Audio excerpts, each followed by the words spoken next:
don't even exactly remember where we left off because there was a lot going on last week, but you guys, well, honestly, most of the session was Cinder's coming back to life and all the strange events that occurred inside of whatever realm he was in, speaking to his father, getting some insider information, and eventually Cinder was kind of ripped from this reality he was in and brought back to your guys' reality. Kind of unsure of where he was and a little panicked and wounded. And after some quick catching up with the rest of the group, you guys spoke with Svarig about some things that may be occurring with Cinder and his condition, and after a few minutes, Svarg took off, and you guys kind of settled down for the night, and I think that's pretty much where we left off. I believe pretty much everyone was resting, kind of doing their own thing, except Eric was looking through his books. Which books are you reading, my friend? Adela's book. Oh, okay. That's the main one you're focusing on?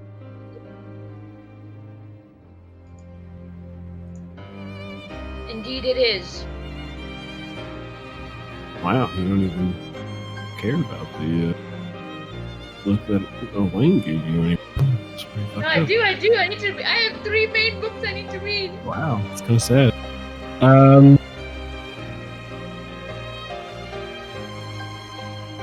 Okay. Are you trying to learn anything in particular from Adela's book? Like, are you trying to use her book to try and cross-reference things with this undead blight, or are you just perusing the book? I'm gonna cross-reference, and then like he'll get distracted towards the end, and like maybe search through it to see like if she wrote down anything about what apparently she knew. She knew about what? Anything? As in, like, why she got in trouble. I see. Okay. Why don't you make me a, we'll do a double check. Make me a,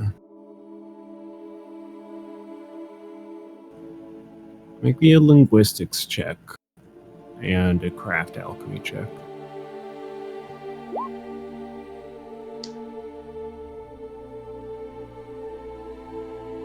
Wow, hot shot. Hot shot. Okay, so you spend a good portion of your night, maybe losing a little sleep, but not much, sifting through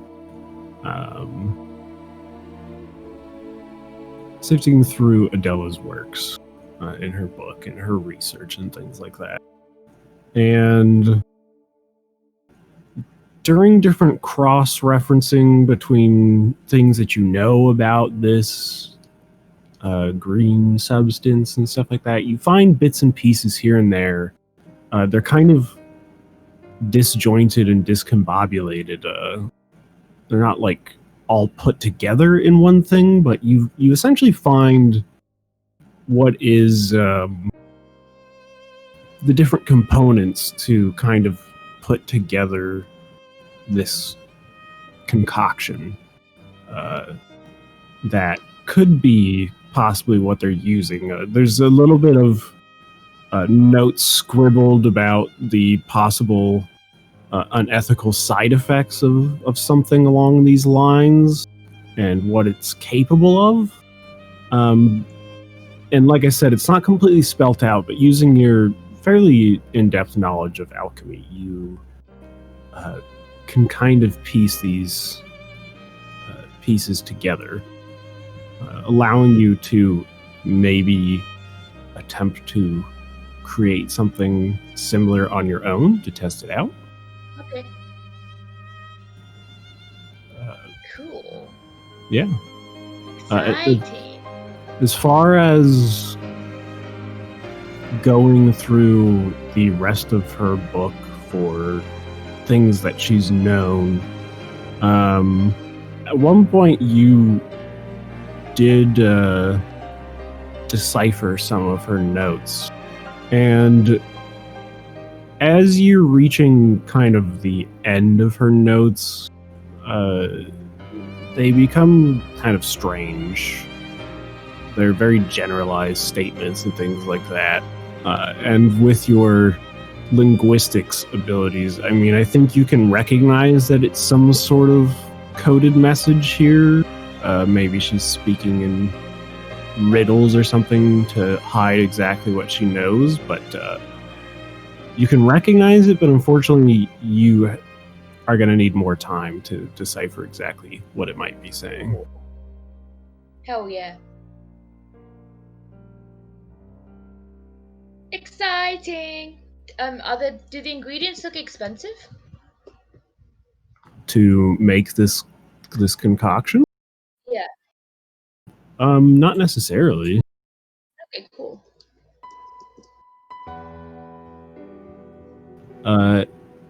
Gustav, you were just kind of keeping to yourself, right? I don't exactly remember. Are you doing anything? Yeah, I was just having a think about death and stuff. Wow. It's fucked up.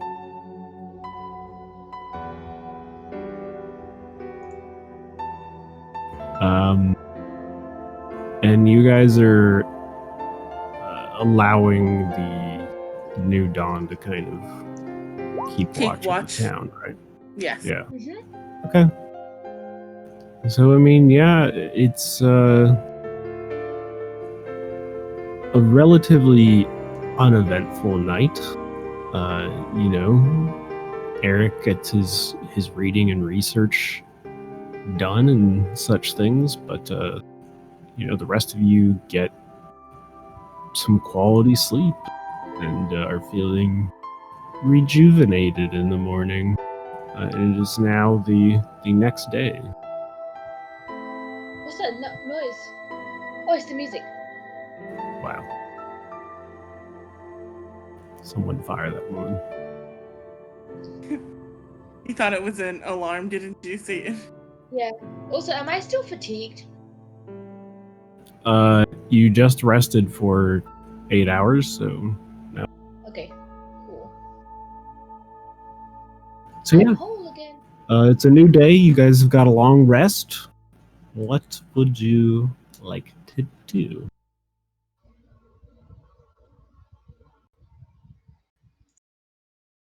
Don't we have to go speak to somebody?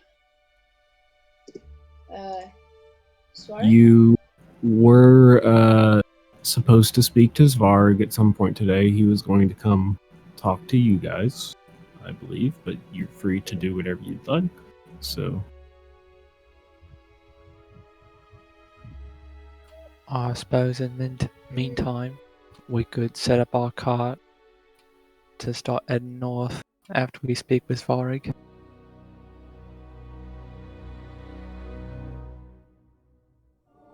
Eric will nod, but he's still going to continue reading his books.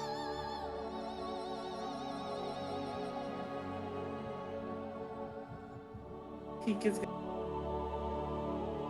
on the second floor. She's gonna look out the window and look at the town. Everything all right, you know, like not filled with dead bodies of New Dawn or anything. everything looks pretty normal in the town. I mean, normal for how messed up everything is. Like, Yeah.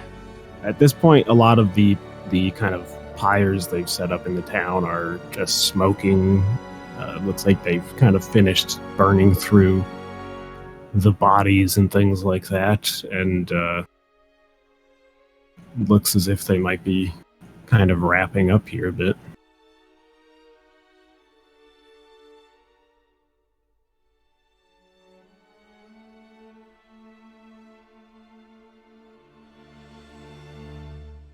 So, what's the dealio? I'm gonna go talk to Svarig. You're gonna go talk to Svarg? I guess if nobody else is going. Okay. Teak will go with Eric. How's I will join as well. is into a anyone dwarf. gonna check in on Cinder or anything? Or Oh yeah, I need to check in on Cinder. Never mind, not into a dwarf. I check in on Cinder. Cinder, how are you Good. doing? Hello. How are you feeling over there? I don't know. How am I feeling? Do I regain my HP or no? Yeah, you got a long rest. You get your HP back. And you know, at some point, kind of probably as you're waking up, still a little bit worn out, Philia enters your room and greets you with a nice hello for the morning. Philia, how you going? Doing good. Are you feeling okay? I suppose so. I suppose I'm feeling alright. I feel a little strange though.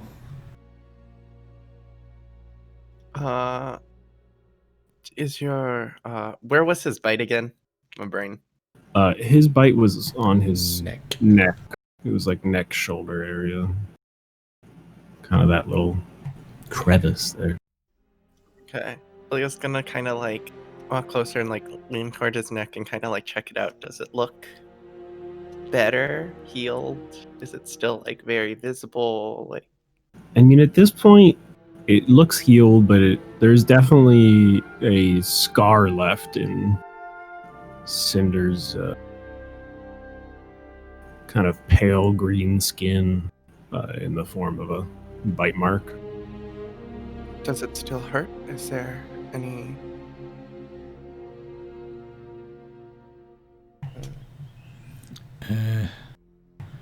He doesn't seem to be hurting, no.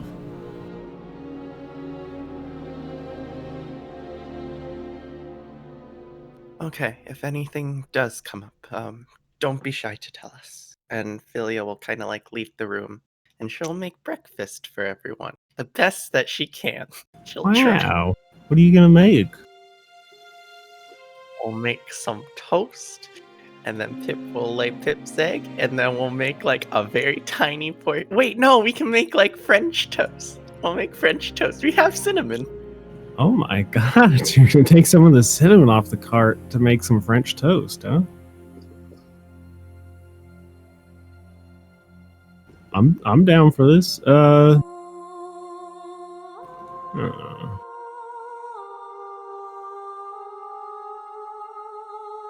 Make me a knowledge nature check. See how good you are with your ingredients. Right. It's not the world's greatest French toast, but it's got that cinnamony smell, and it's wafting through the air into everyone's noses early in the morning. It smells pretty good. Cinder, you smell this from the other room.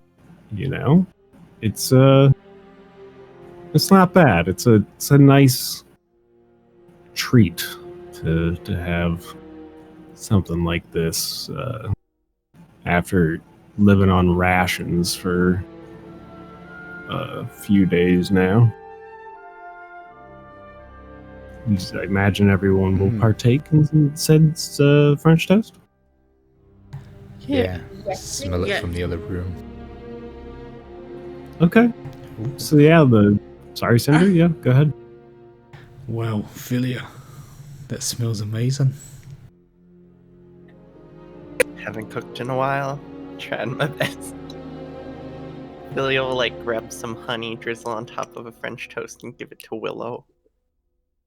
Wow. Yeah, Willow chomps it up in a couple bites. Makes quick work of it. You guys have like a makeshift table in the barn. You guys sit down for a little impromptu breakfast, you know? It's maybe not the like a fucking 5-star Michelin star meal here, but it's French toast. It's sweet. It's tasty. It's a lot better than what you guys have been eating lately. And for the first time in a few days now, you guys are back together again, sitting down, having a nice meal at the table. Things maybe aren't so bad for once.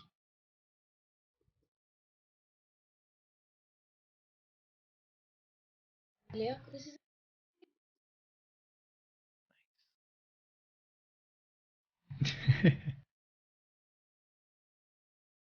Cinder doesn't remember how to eat anymore. He's undead. Just kidding. Yeah, Oh, and Studio does Ghibli's playing. does Cinder eat? I don't know. Yes, you still eat normally. Okay. You have a very particular infliction of the undead nature, Gotcha. since your mind hasn't been decayed or altered. Your body was pretty much immediately preserved after you died. So,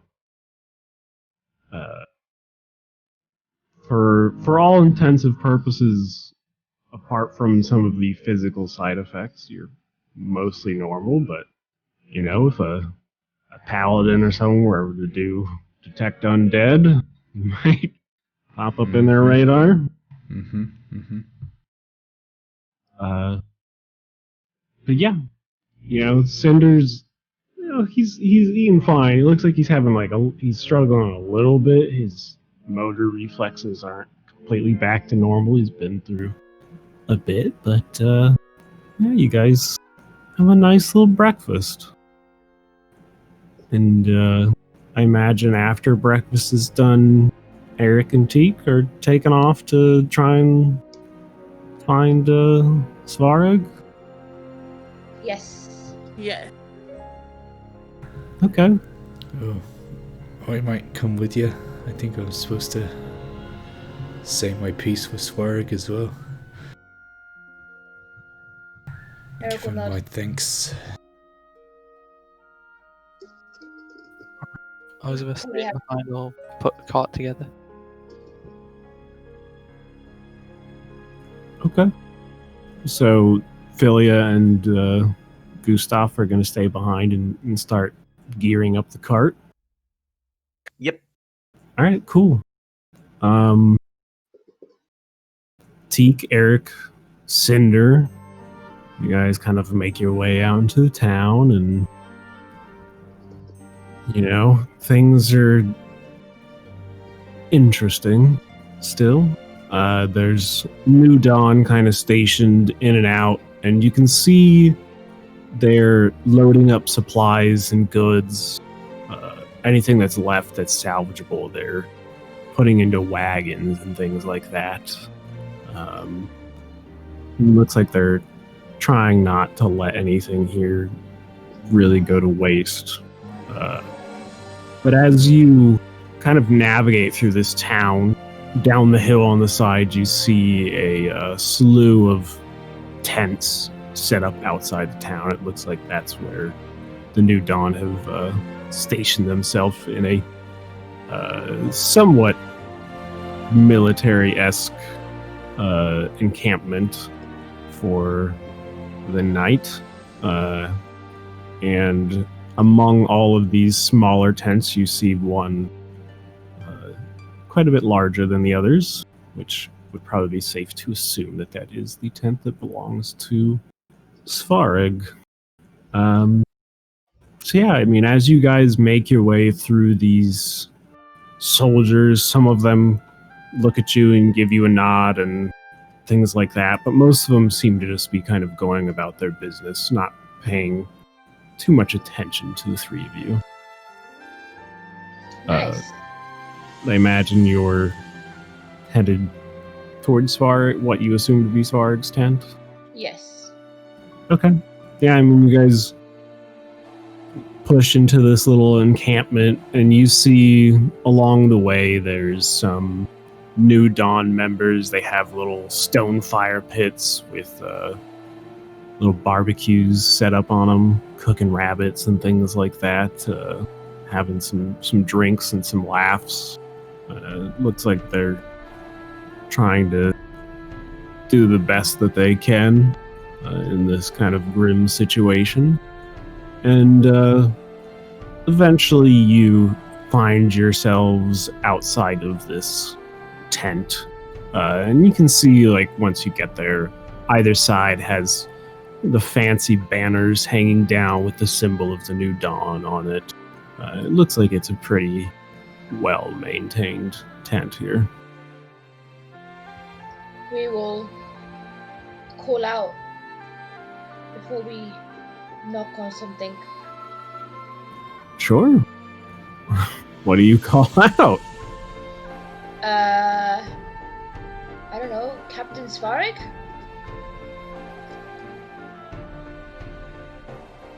Captain. Isn't he a captain? Commander? Wow. How High priest? disrespectful. High priest! Absolute disrespect. So Eric stands there. Captain? Yeah, he's just like, Captain Commander? High Priest! Yeah, Commander High Priest! And after you stumble through your words, eventually Svarig lifts back the entrance to the tent, and you see, Chef Dr. Svarig? Dr. Svarig, that sounds right. He comes out the front of this tent, kind of hunched over at first, and then stands up straight, and he sees the three of you. You told us to come speak to you? Is this still a good time? But I told you that I would come talk to you, but this works just as well. Oh, Eric's Come gonna in. face palm as he walks in. Yeah, he pulls open the entrance to the tent for you guys. She And glances around. Does she see Brother Paul in? it might be a perception check, too.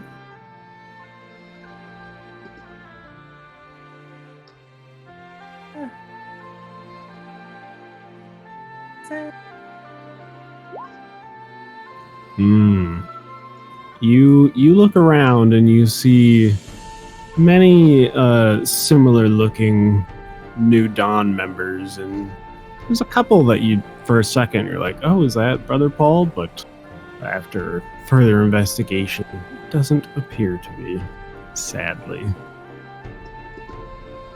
She kind of sighs and just looks in the tent, following her. Okay.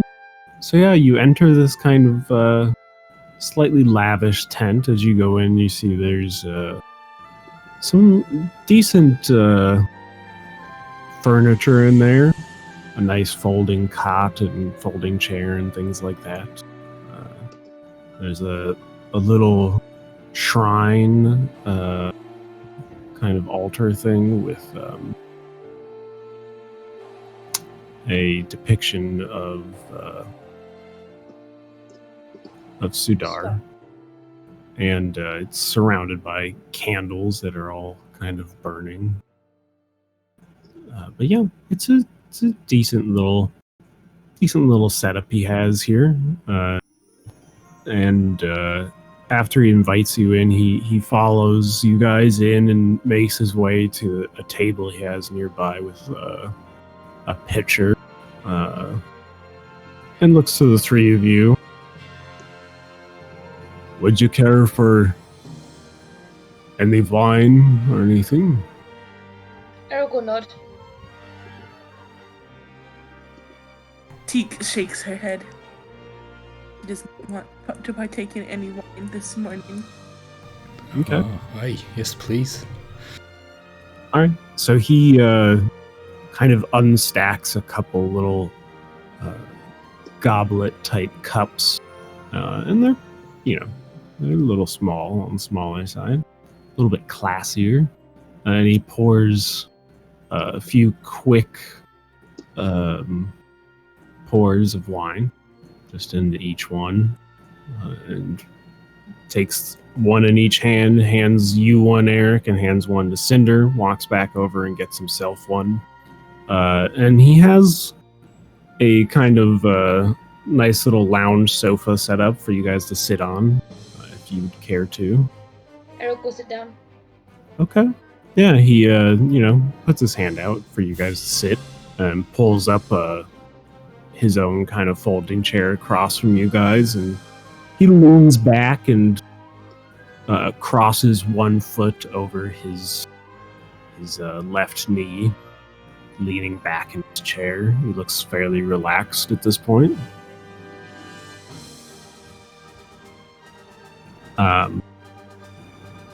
But after a moment, he turns to you, Cinder. How are you feeling today?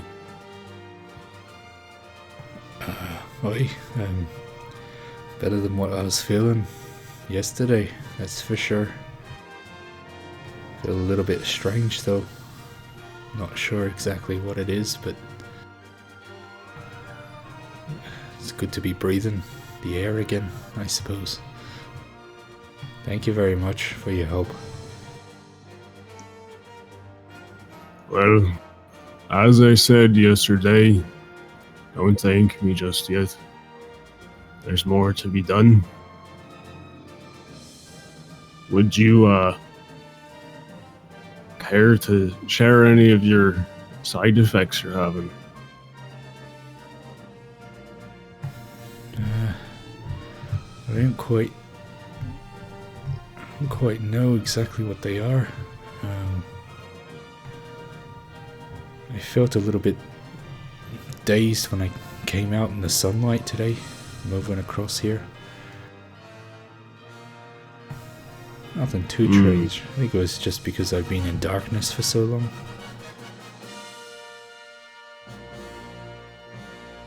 His eyes kind of squint a little bit.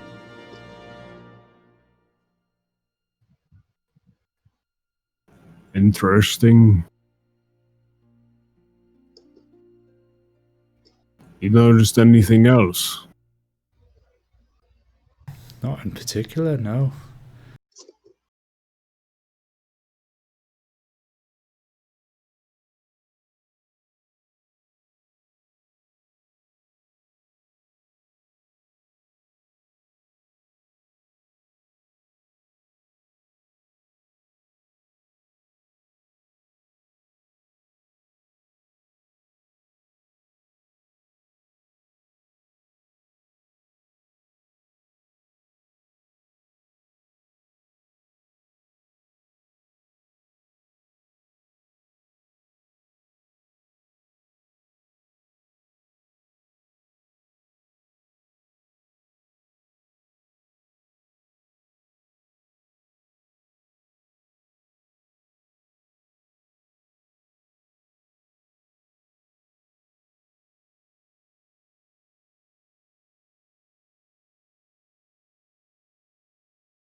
Sorry if this seems invasive, but need to be safe.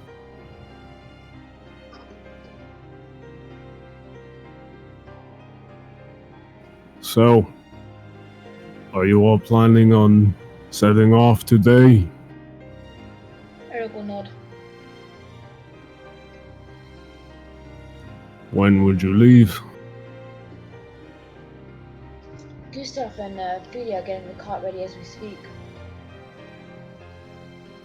I see.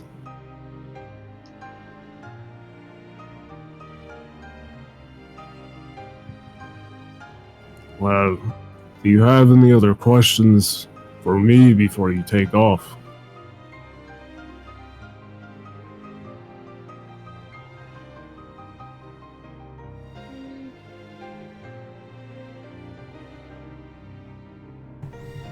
Cinder just looks to Eric and Teak. None that I can think of right now. Svarg's gaze kind of turns to you, Teak. Are there friends that we should go see that might help us?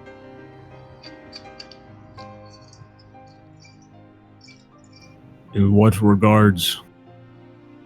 Well, in case maybe trouble or maybe people we can stay with if need to. Teak like to sleep in tree, but no one else. Well, if you really run into trouble, you can mention my name with any of the New Dawn outposts within the valley. But I'm afraid as you make your way closer to the Barrens, you'll be more on your own. Eric will nod. Where exactly is this Shadowed Mountain? As I told your friends, in the northern reaches of the Barrens, there is one mountain larger than the rest that overlooks a lake on the border between the Barrens and the Hailfall Expanse. That is the Shadowed Mountain.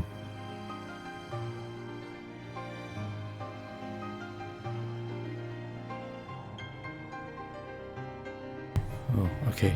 Right, thank you. So I suppose we'll be passing through Lowvale? Esterdale? Is that the best way to go?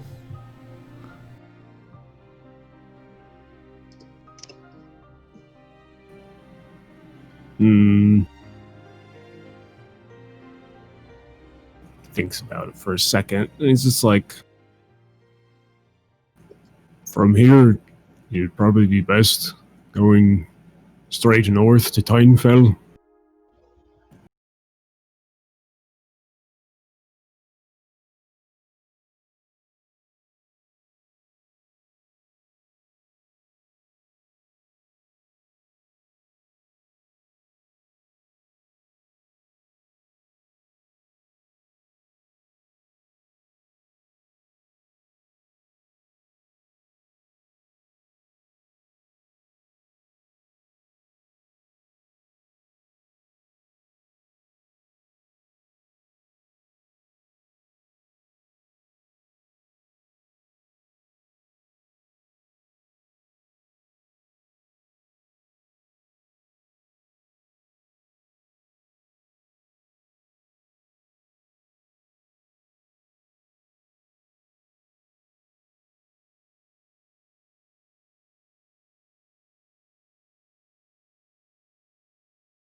So do be careful. The Barrens can be a dangerous place. Not many people there. Not much in the way of law or organization. So make sure you're capable of taking care of yourselves before you head in there. Cinda has a little smile. We can't wait. Wow. A sicko.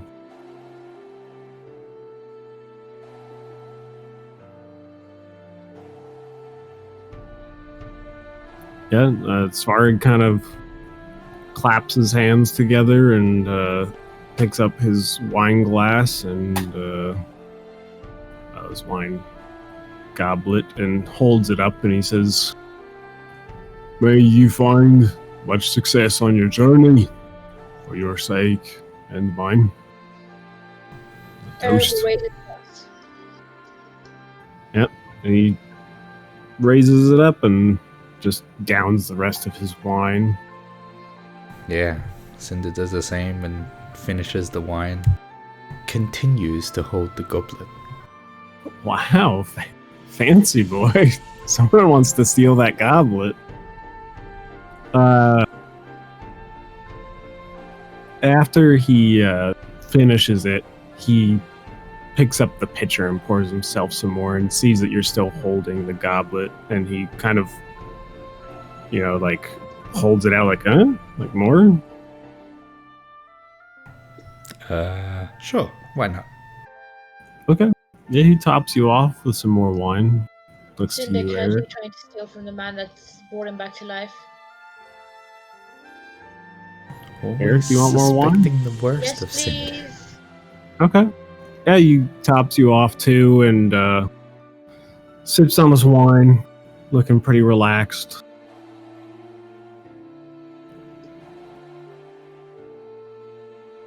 This is quite You've, nice wine. Where'd you get this? Actually, a New Dawn specialty.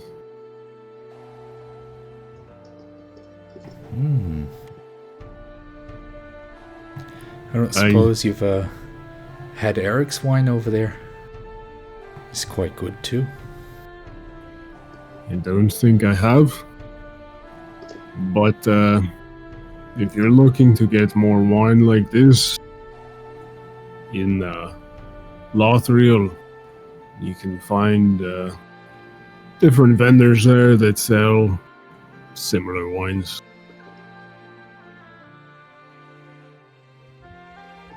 Oh, very nice. What's it called? I'm afraid this one doesn't have a particular name. It's just one of the soldiers from Lothriel that makes it for us. Cinder's new story goal: find the wine. Yeah, You picked up a side quest. find the winemaker.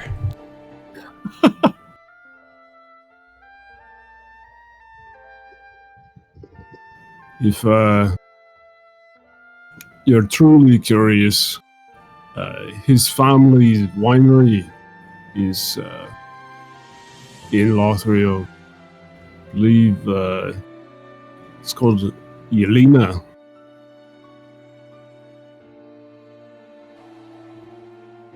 Eric will write that down. Yelena. Yelena. He's already drunk.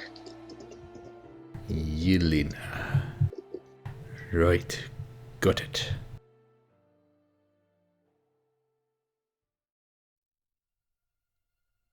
Don't let me forget that name, Eric. I won't.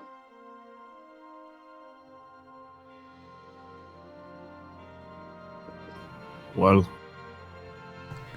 Duh. is there anything else I can do for you all?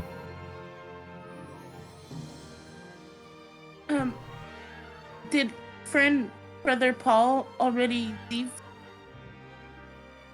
I'm afraid he has. He had the report back to Bralos. Teak nod. Teak just wanted to introduce friend Cinder to friend brother.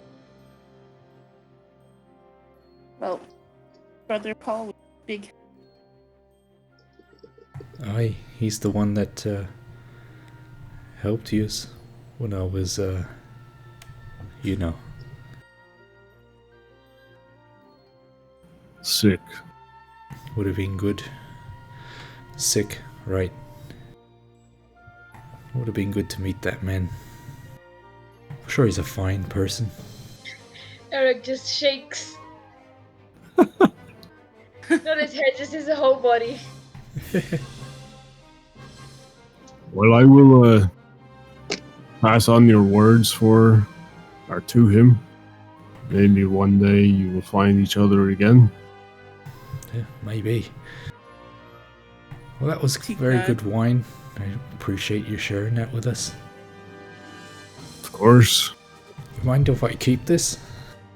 It'd be nice to have another glass of that wine out of the same goblet. Bring back the memories. Eric's gonna be like, you don't need that wine glass. Sarg cracks a smile and he's like, sure. Why not? Ah, thank you. Put it into my sack. You know in Princess Diaries where she throws that really expensive box into like her bag and she just shakes it and violently shoves it in there? That's pretty much what just happened with this fancy goblet. Spark is like, my great-great-granddad built that for me.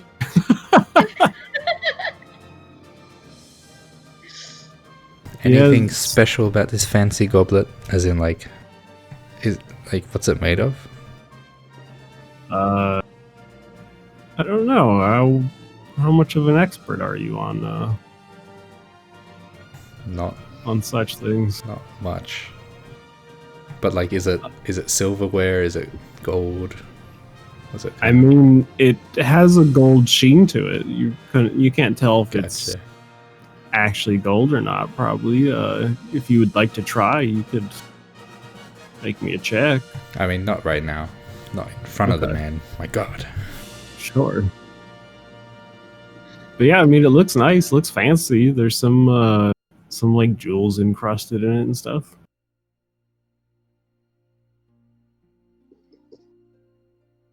Pretty well made. Nice. But Cubic yeah, as zirconias. you as you put the goblet away, he kind of stands up and walks over to the entrance and pulls the tent kind of curtain back and, escorts you guys out. Yes, we leave. Eric, as you're leaving, Svard puts his hand on your shoulder and he says, You are the son I never had. You're so much better than Brother Poor Eric. Don't listen to what he said. May I have a word with you privately for a moment, Eric? Eric was too busy looking at Cinder and his bag. And then he's gonna be like, yeah, of course. And Let me just put this diaper on really quick. he looks to Cinder and Teak and he's like, I'm sorry, it'll be just a moment. Aye, we'll see you back at the cart, Eric. We'll go help Gustav finish up. Eric will nod. Teak will lag behind just a second as if she's not sure if she still wants to watch over him. Then she'll nod and also follow. You just see Eric standing in the tent and then like behind him, Svarg pulls out like a shotgun. He's like, my turn. From like the shadow and there's like a glint on the shotgun. This is Time to put you down, Eric. New technology in firearms. Travels 15 feet. My gun only travels 5 feet. Yeah, he pulls you back into the tent, Eric, and he doesn't sit down this time, but he puts his hands clasped behind his back, and he's kind of pacing back and forth. He looks to you and he's like, "You have knowledge of medicine with your alchemy training?" Eric will nod. "I'm afraid I have some disappointing news about your friend." But he looks fine. On the surface, your friend is fine. And whether or not you want to tell him this is up to you. Thought I would make it your choice. I'm afraid, due to the circumstances involved in his passing and coming back, upon further investigation, the blessing of Sudar, he is technically undead. What does that mean for us?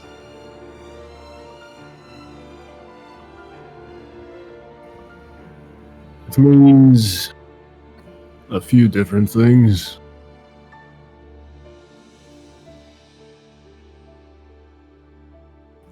First of all, try to avoid any priests of the New Dawn. Right. They Right. have inherent abilities to detect whether or not someone is of an undead nature, and they're unpredictable on how they will react. You can't guarantee that they'll be understanding of his situation. Unfortunately not. Eric will nod. So the path you take is up to you, but maybe with further research into what did this to him, you could help him. Eric I'm afraid said, for now I've done all I can. and we really appreciate it, we do. I'm gonna look into this and hopefully find a cure. I wish you the best of luck. I'm afraid I can't really tell you much more. There may be other side effects. Sounds as if the sunlight may be bothering him. Not uncommon for some things undead in nature. Right.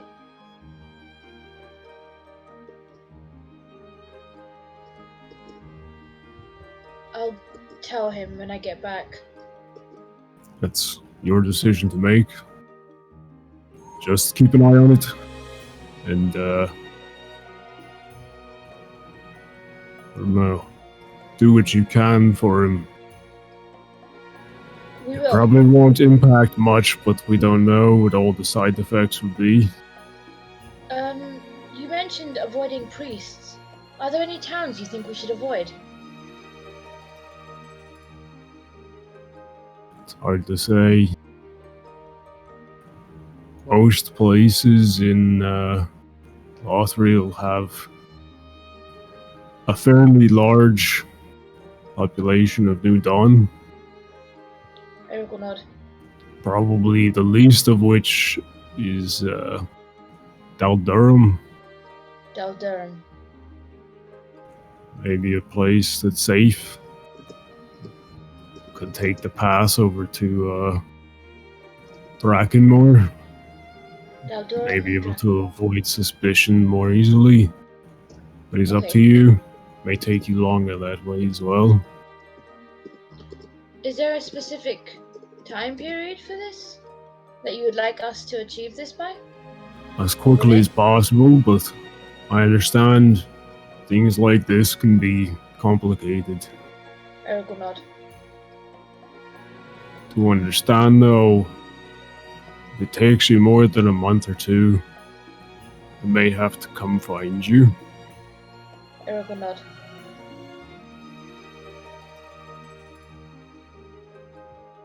I am probably going to tell them to take the path that you suggested, just so we don't run into any more trouble.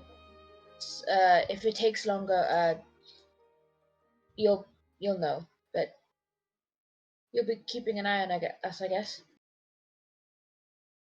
That I will.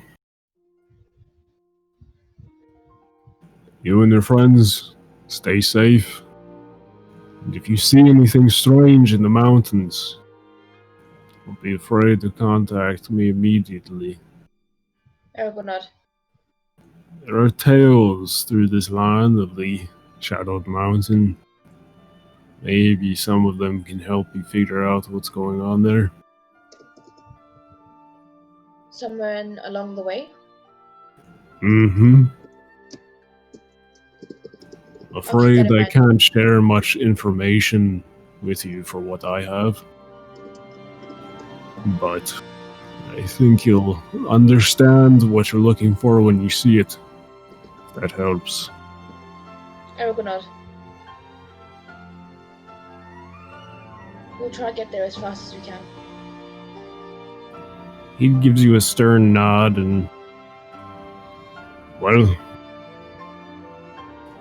Good luck to you. You too. Thank you again. Just remember... For most things, you're not doing anything to help me. I just helped your sick friend, do you understand? Eric will nod. Don't trust anyone. I think we have that down. Unless you're like an old grandpa character, then Eric will tell you everything. Yeah, he smirks a little bit and gives you a nod and opens up the door for you again and lets you take your leave. Eric will leave and you'll be like, thank you again. Have a good journey, and then walk off. He just gives you a nod and goes back into his tent. Gustav, Philia, by the time Teak and Cinder make it back first, I think you guys have the cart mostly loaded up. You didn't really unpack that much stuff, so... It's true. Yeah, you have the cart loaded up, your horse is hitched up, and Cinder and Teak return to the barn without Eric at first. Everything alright? Where's Eric?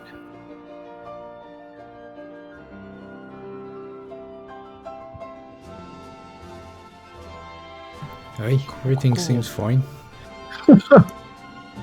We're That's good. just had a few glasses of wine with High Priest Svarg. Didn't strike me as a type. Guess that's good. Hey, he seems like a good fellow. Car's pretty much ready. Should we head over, grab Eric, and go? I think Eric said he's gonna come back here. Eric kicks the door down Bloody hell. and then gets a splinter and dies. No. Quick, we need to find Svarig.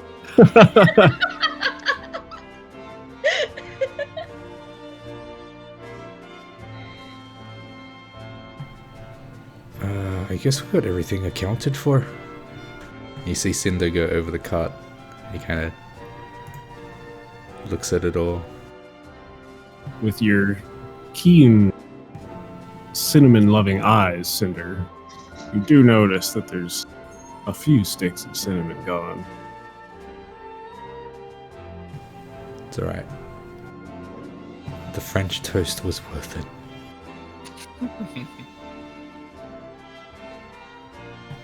Oh, that reminds me.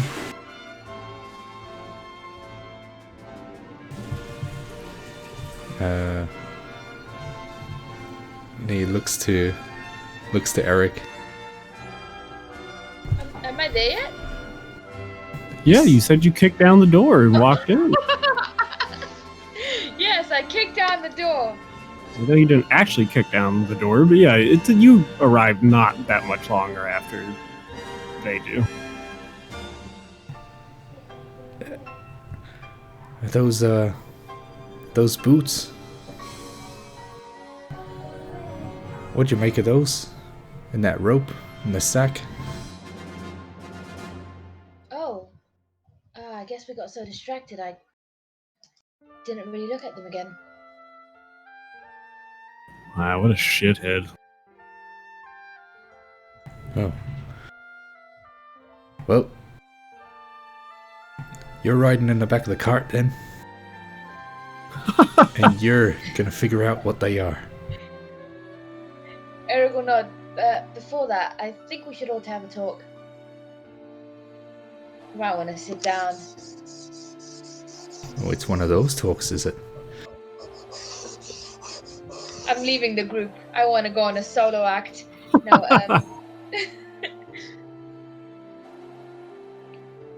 he's gonna wait for like everyone to pay attention, and then he's gonna like turn to Cinder. So about your current condition. Remember how you said you didn't like the sun and how it made you feel?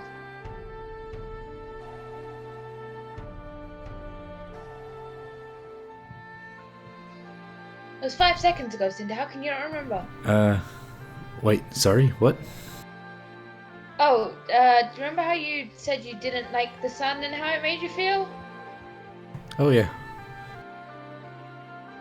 Yeah, so, that's one of the side effects of, you still being undead. What you talking about, undead? I'm alive and breathing. Look. He, like, blows out dust. Yeah. There's a little bit of dust coming out of there. Some droplets of honey. Cinder, you're undead. Or you're like the undead.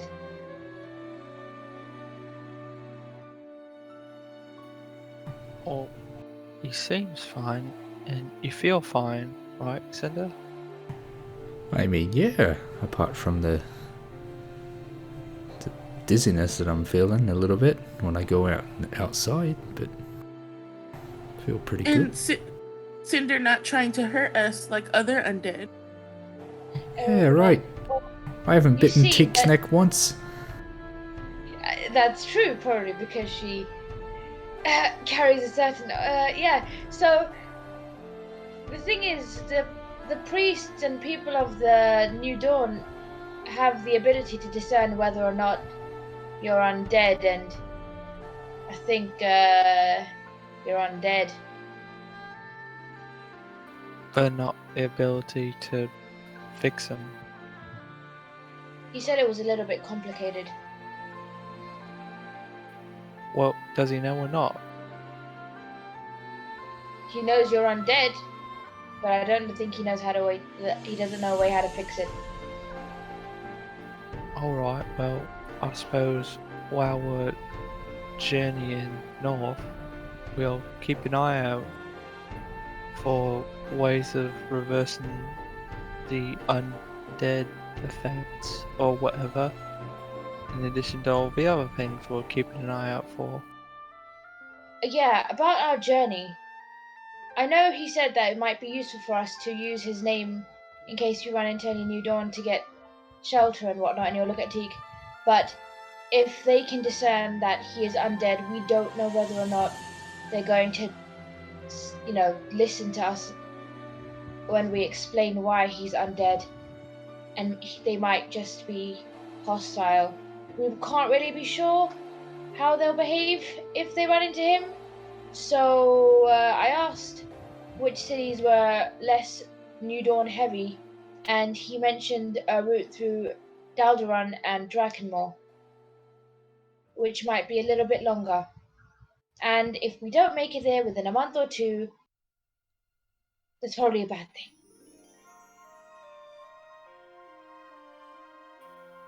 Alright, so you think it's best if we go through Dragonmore instead? Eric will nod. But we'll have to pick up the pace. Alright, well, let's get going then. Eric will nod. Also, if he's undead, we don't really know how he works entirely. What do you mean? You know when Brother Paul was attacking the things and something that necessarily might not hurt you, hurt them? If the sunlight hurts him, we don't know what else will hurt him. So we ought to be a little bit extra careful. Alright, well, I don't think we'll have Brother Paul with us, and I don't think any of us have those powers, so shouldn't be a problem, yeah? Eric will think, yeah, I guess. Oh, one last thing. I was reading through my books yesterday, and I think I might have come across something Adela wrote down for the possible ingredients of a zombification or an undead creating concoction. Undead creating? Eric will nod. Think you can sort of do the opposite? I'd have to make the first one to figure it out, right? I don't know how this stuff works. Reverse engineering. Yeah. I'm not sure.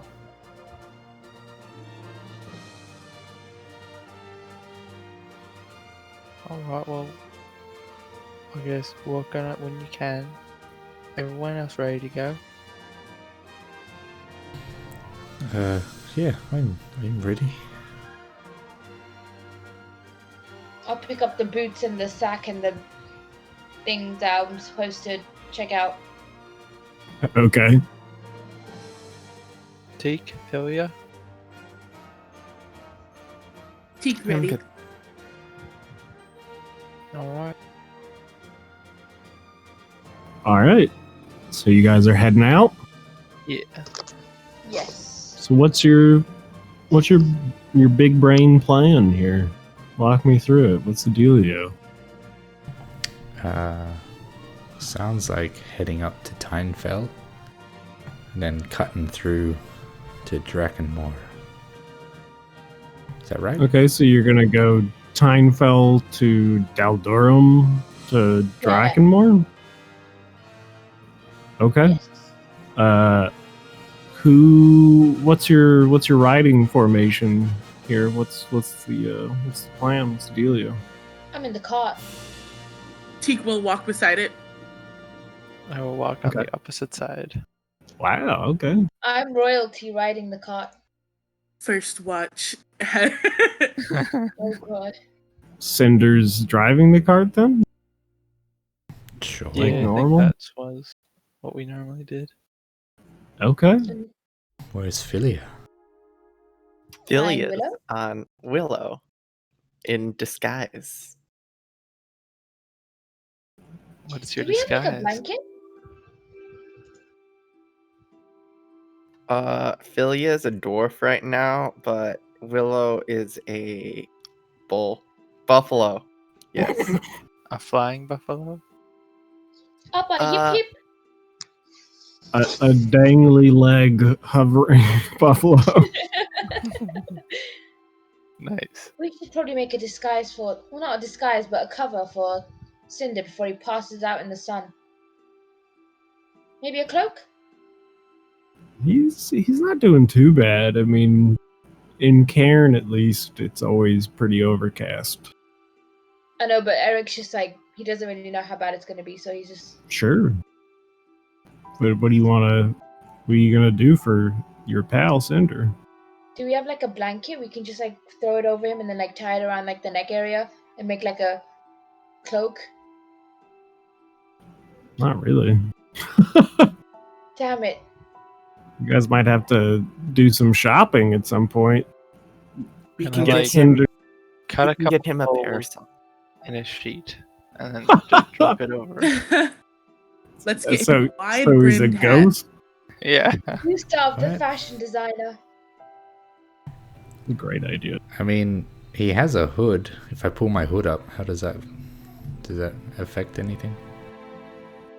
I mean, right now, like I said, it's pretty overcast in Cairn, so it's not so bad for you. But yeah, it keeps the sun off your face. You feel a little bit better with your hood up. You're now yeah, okay. edgelord, pretty much. So you better prepare yourself, because you're always going to be like trying to stay out of the sun. You're going to have your hood up all the time. It's going to be great. Gotcha. You have to keep talking about the conformists. Yeah. You gotta start listening to some fucking crazy music too. Maybe you get a lute, start singing like emo songs. Okay. So you guys are setting off on the road for Tynefell. Eric, Yes. why don't you roll me a spellcraft check for your deciphering of these items? I will. As soon as my character sheet decides to load. Good lord. Spellcraft.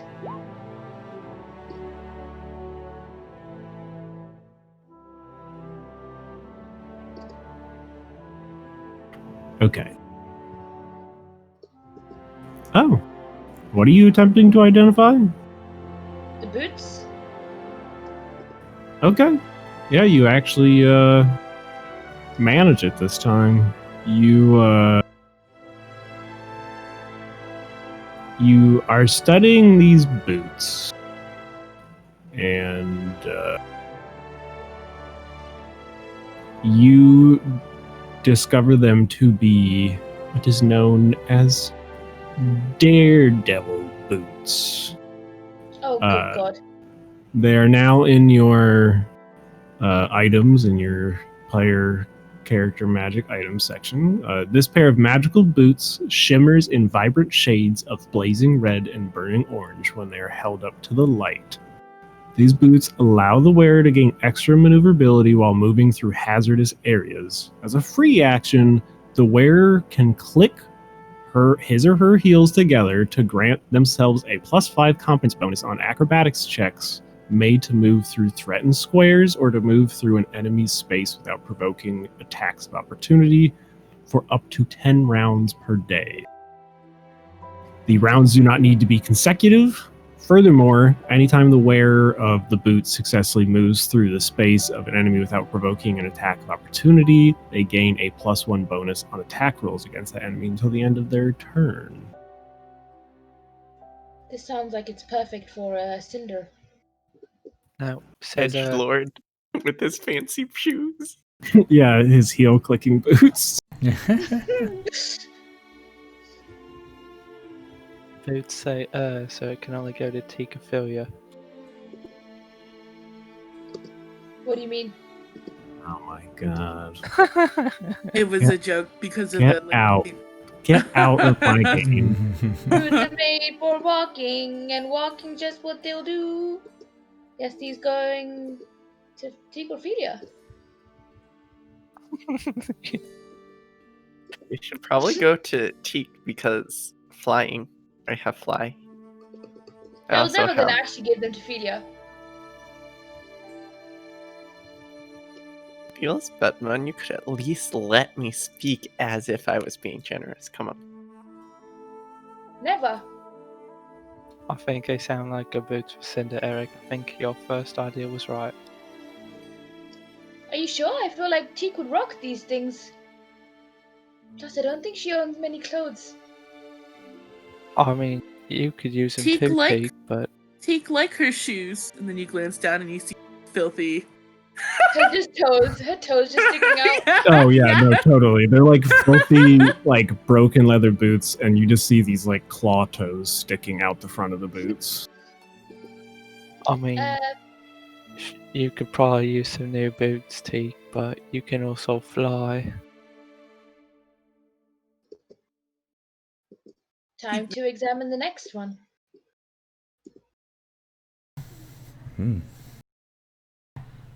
Yeah, I don't know. I suppose that could come in pretty handy for me. Help me get into some nice positioning on the battlefield.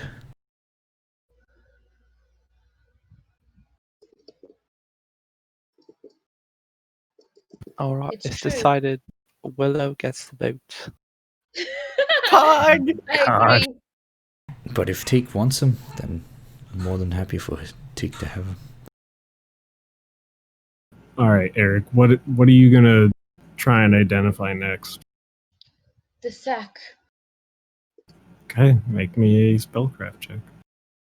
I will. Eric identifies the sack. Whoa! It's his own. Look at that. I know when the sack was created, and I know where his parents live. Excuse me. Nothing? What's wrong with you? Nothing. Nothing's wrong with me. So upon further inspection, you are examining this cloth sack. Just looks like a normal sack. It's about 2 feet by 4 feet in size. And after studying it, you try to put some things in it, and you notice, like, as you're putting your arm in it, it just kind of disappears into it. You have earned yourself a bag of holding 1. So the bag itself weighs 15 pounds. This item's also in your magic items. It weighs 15 pounds. It can hold up to 250 pounds. And it can hold 30 cubic feet of volume. Nice. Eric's just gonna start putting his stuff in it. Okay. What, you just stuff everything in there? Yes. Okay, yeah, you guys are like riding along and walking along the cart, and all of a sudden you start hearing what almost sounds like crashing and banging from the back of the cart. Everything alright in there, Eric? I've never been more fascinated in my life. This is a bag of holding. This bag, oh, I don't know its name. This bag just shoves everything in there. Yeah, you see Eric takes like his big alchemist crafting kit, and it's a big hefty thing with like glass vials and stuff in it, and he just shoves it in there, and it just kind of like poop, and you hear like a little bit of a slam as it sounds like it hits the ground somewhere, but just went into this bag and disappeared. Question: Are did you the sure there are animals go clothes? in there too? Hey, they could if you wanted to. Does it have air? Only Yeah. one way to find out. Can Ophelia fit in this thing? Oh yeah. Eric's gonna look over at Ophelia. Ophelia, we could disguise you by putting you in this bag. Oh, is it safe? I don't I have no think idea. that's necessary.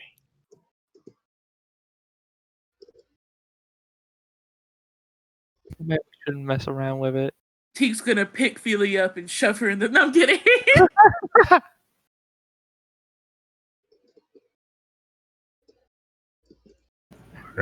Are you guys gonna do anything crazy with the bag, or? Oh, I think Eric's claimed it. Yeah, Yeah. hasn't Eric claimed it for all his stuff? I mean, He's it been can. a little violent. Have we heard any like glass breaking as he's just throwing things? I'm an alchemist, okay? Yeah, I'm very careful with my glass. probably sounds like there might be some glass breaking, but it's mostly clinking. Are you sure it's safe to put everything in there? Eric just shrugs. I didn't really think that far. Have you tried taking? Have you tried taking things out? Maybe the placement of things, you know. Eric will try to take his big bag, his alchemy bag, back out. Yeah, you have I to do like edgelord. you have to dig through the bag a little bit, but you know, you got like your whole arm in there and you're kind of reaching around in the bag, and eventually you grab this alchemy kit and pull it out of the bag. It's Edgelord Cinder. He's just a black hood with 2 tusks. And eyes. Yeah. Cinder Eyes lost that look like into it.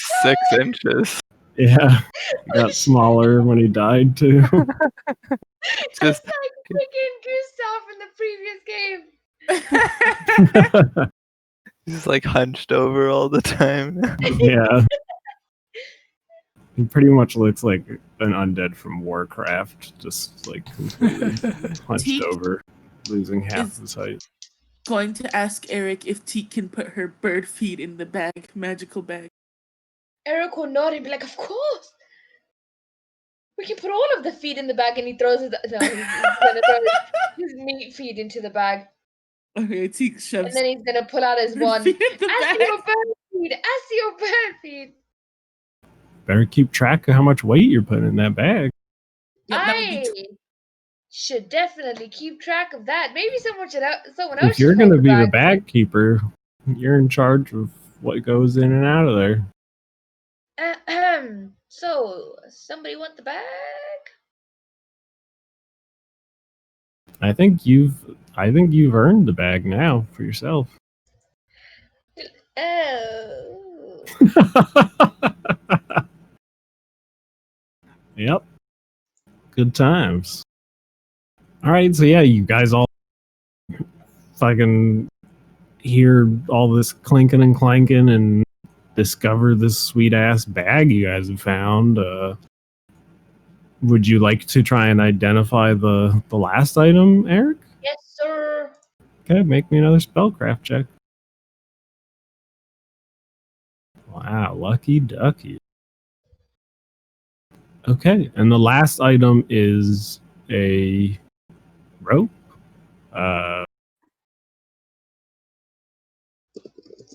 10 pounds of bird feed. Jesus Christ.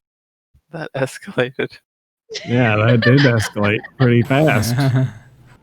So you have found yourself a rope of climbing. It is a 60-foot long rope. Just looks like normal, but it is strong enough to support 3,000 pounds of weight. Upon command, the rope snakes forward, upward, downward, or in any other direction at 10 feet per round, attaching itself securely whenever its owner desires. It can unfasten itself and return in the same manner. A rope of climbing can be commanded to knot or unknot itself. This causes large knots to appear at 1 foot intervals along the rope. Knotting shortens the rope to a 50-foot length until the knots are untied, but lowers the DC of the climb checks while using it by 10. I'm just gonna Creature make it must tie itself hold around me. one end of the rope when its magic is invoked. That is also in your magic items list now. Nice. The PDSM rope has come back to us. God damn it. Can you not just have it tie itself around you? So you don't have to. Oh, I guess if you're going upwards, technically you could just make it go up and then tie something itself to something up there, then tie the bottom half to you, and then pull you up. Oh, you think you've already beaten the rope of climbing No. system, huh? No, I can't wait for this. the rope snaps.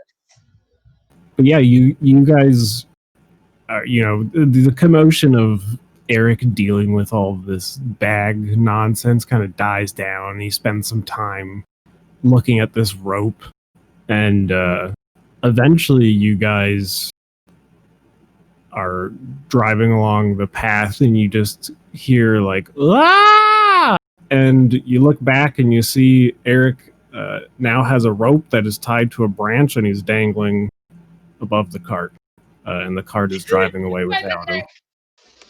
Not by the neck. I'll run over and try to help him down. He's stuck there, swinging around, holding on to this rope. But he can let go if you wanna, Eric. I should do a strength check because I don't want to fall, and it'll be funny if you fell anyway. Okay, yeah.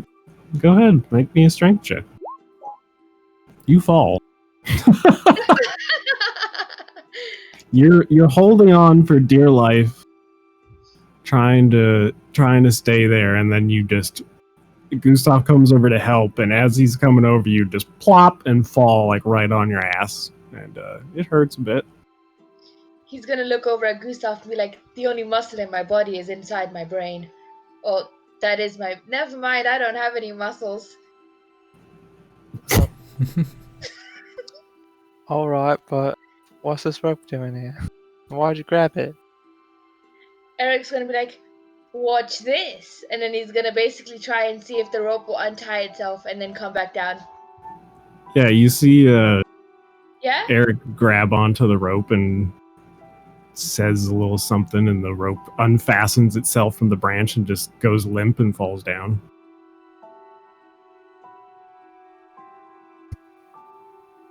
It's a magical.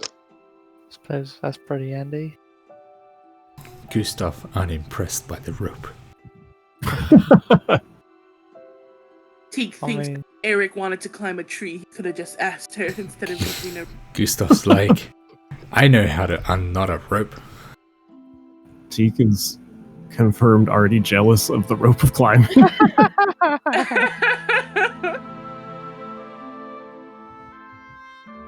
But yeah, Eric has got himself a rope of climbing and gets himself back down and situated, and I guess you guys are back on the road, huh? yeah. Are you guys doing anything else on your first day of travel, or? Teak is going to continue to train Beak. She was trying to teach you how to hunt last time, and the animal check didn't go so well. But Oh yes, you're specifically the hunt command, right? yes. So he can start to be self-sustaining. All right, let me pull up my little thing here.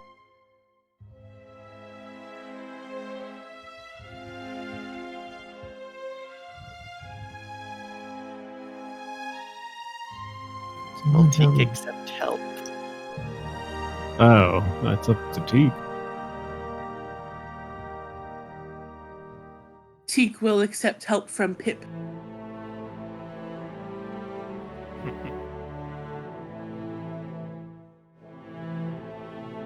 Oh, I thought Feel I your had a way. note here. I guess it's missing. Okay. Why don't you make your animal handling check?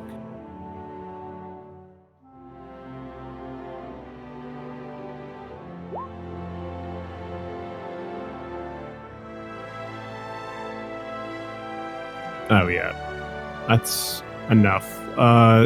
So pretty much for the next week, you'll be teaching. Was it actually a hunting? I can't even remember. Was it actually a hunting command, or was it the fetch command that you were trying to teach? I believe it was the hunt command. I can look it up right now, though. Hunt. Yeah, I thought I had all this somewhere, but I guess I don't.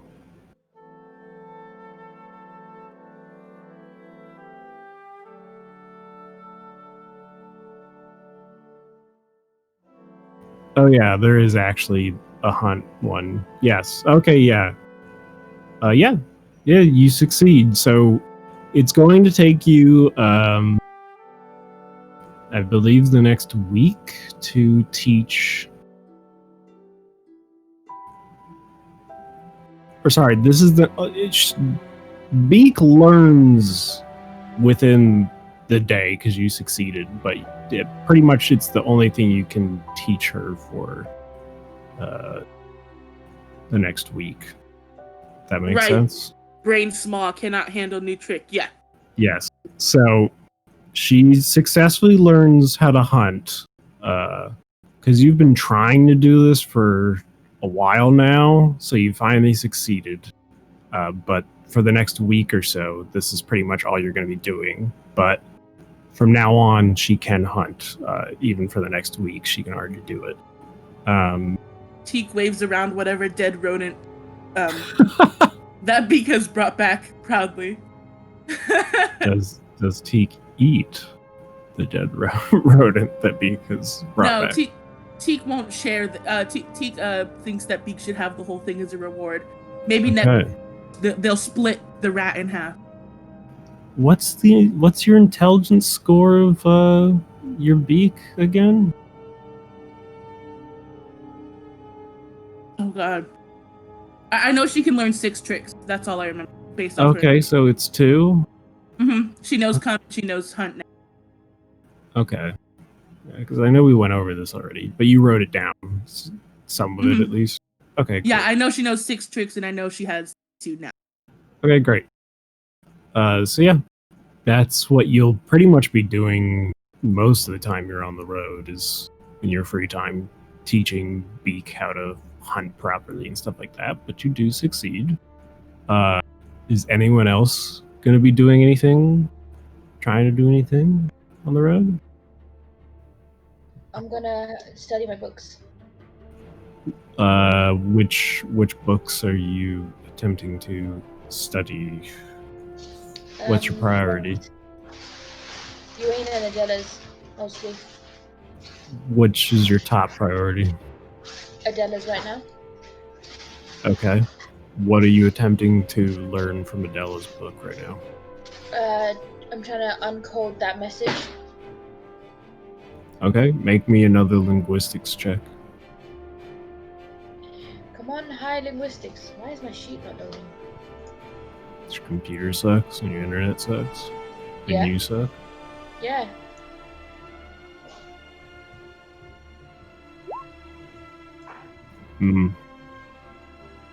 You feel like you're making some progress, but you definitely don't manage to crack it for today.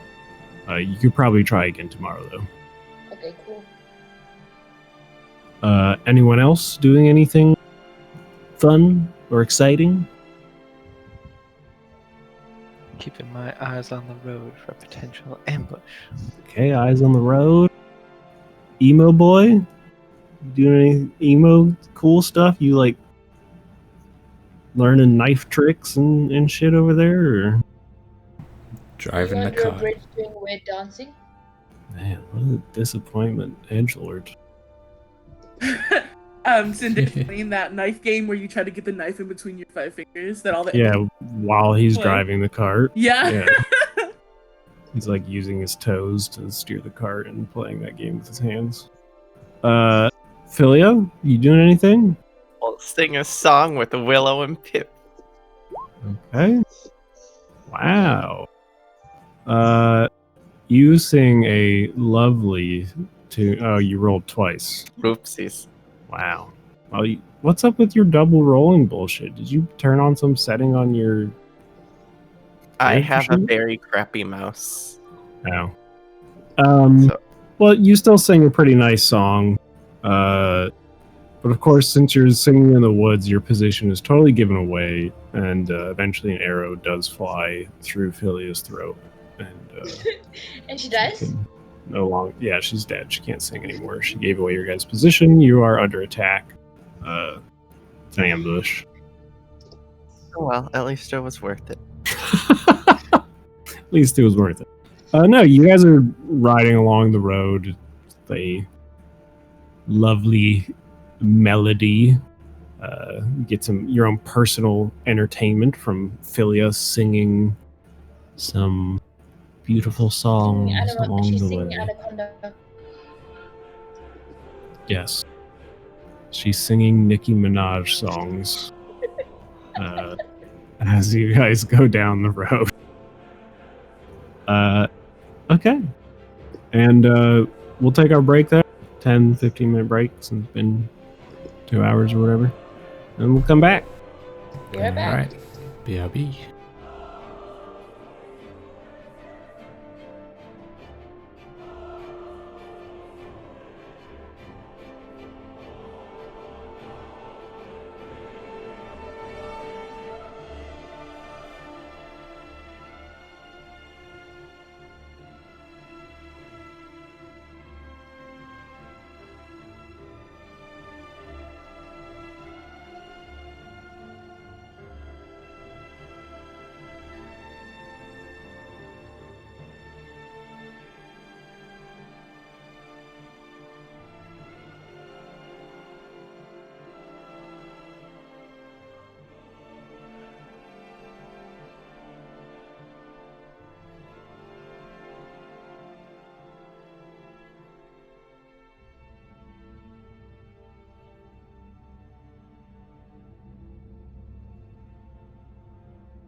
I'm back. Oh, come back. Wow. Once we start talking about Yeah. how Reggie's messing things up, he starts cleaning up his act. So heck, what the hell was Reggie up to over there? He was in his chair and he was playing, and then he was getting a bit antsy, so we put him on the floor.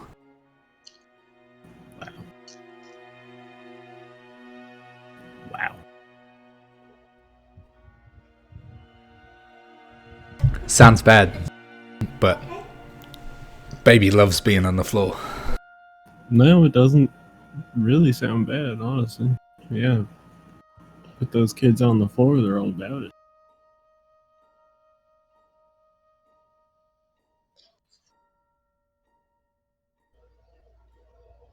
Okay. Shall we continue? Who's eating over there? Zion? Oh, it's Zion. What are you Lisa? snacking on there, buddy? What am I doing about now?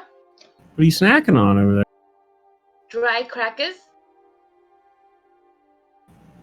What kind of crackers are we talking here? Like, Dry, plain crackers. Cream crackers, a delightful golden and crispy favorite. I like to imagine that she's just eating the type of cracker that you get for like Ian. that you got You for know? what? The body of Christ. The Oh yeah. yeah. My name do be Satan from that.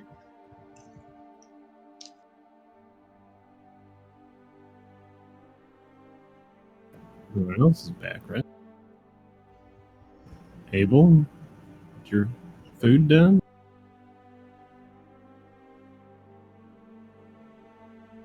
I lost him. Mm-hmm. We lost him to the black bean The patty. food put him Yep. down. Ah! I'm back. Where'd you go? I was to finish the prep of the food. Tell us all about it. Oh, the hash browns weren't quite finished, and then they finished, so I put them on top. Sounds kind of boring, don't you think? Do you want a cracker? To liven up that meal? Sure. You should go buy some. What's this burger meal? Oh boy, this guy missed out on everything, and now he wants to catch back up. This is me and D&D. Is this a Shake Shack burger meal? No, I Yes. don't live in California.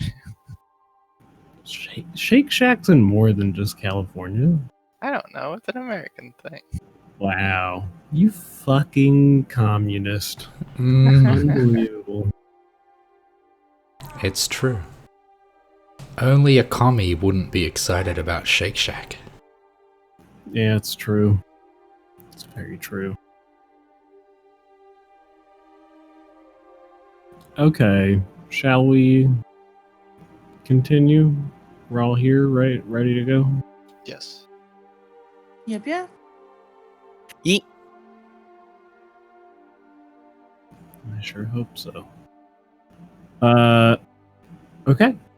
So yeah, you guys are on the road, headed for Tynefell. The journey is going to take you a little bit, maybe not too long.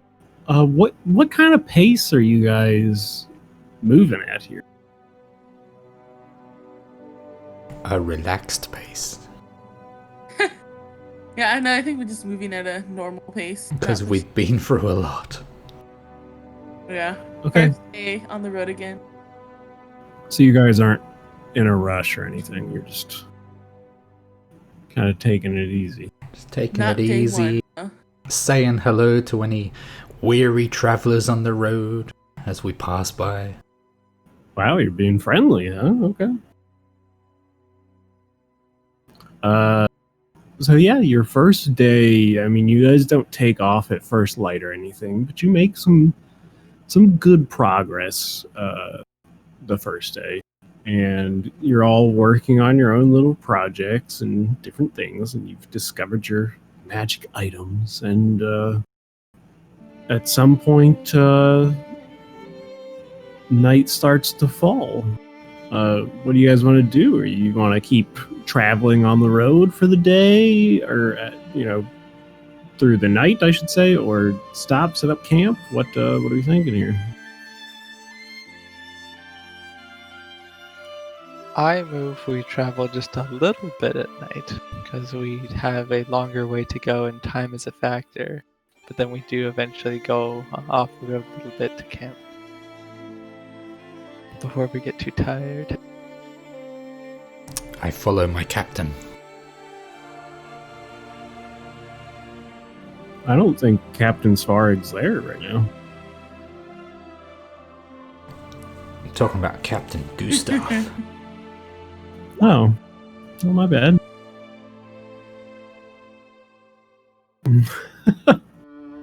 Okay, well, I guess no one's disagreeing with Gustav's plan, so you guys, None? what? You lost your vote. Sorry, we're doing my plan. Yeah, sorry, Gustav won. Okay, so you guys continue a little bit into the night for a little bit longer day of travel, but eventually you do pull off the road a decent ways and set up camp for the night. Anyone have any big plans?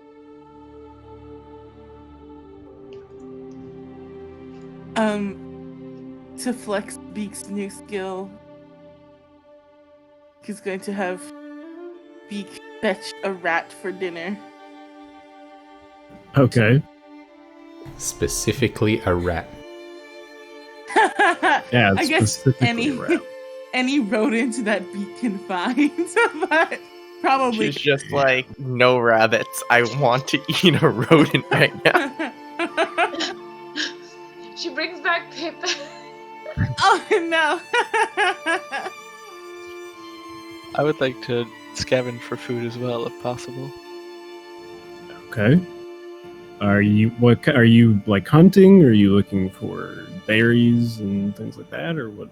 What are we Probably talking about looking for something easy. So not looking for like big game or anything, but if I happen to see something, I'll probably try and kill it. here? Okay. What about everybody else? I'm gonna set up the campfire. Okay. Billy will set up a tent next to the campfire. Get away Okay. from me. Cinder? Yeah, I'm going to set up my hammock and I'm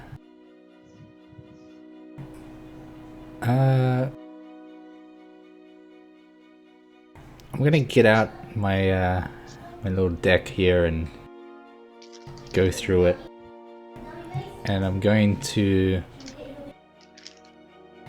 try to read or like not try to read the cards, but just remembering when I first had the very first reading.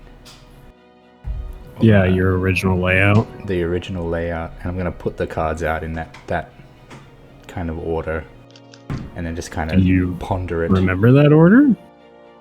I do. Oh, let me test your knowledge. Tell me the order. So it's like, I think it's the bridge. It's called the bridge or whatever, but it's the top Yep, left. it is the bridge. Top left is a wisdom publican. Yeah. Bottom left is charisma, the empty throne. Followed by a upside down, the keep. Another upside down, the cricket. Mm-hmm. A wisdom, the eclipse. And then in the top right we got the fiend. And in the this is my life. I just get mocked at every turn.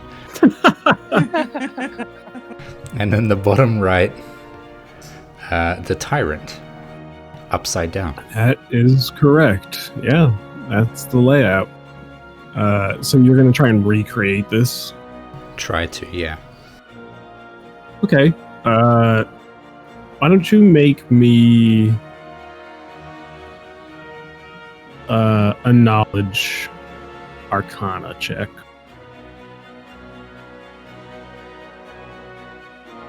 Okay.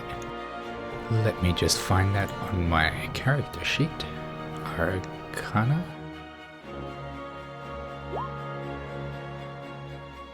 Ouch. You attempt to reach kind of deep down into your subconscious and remember what the cards you saw were. As you lay them out,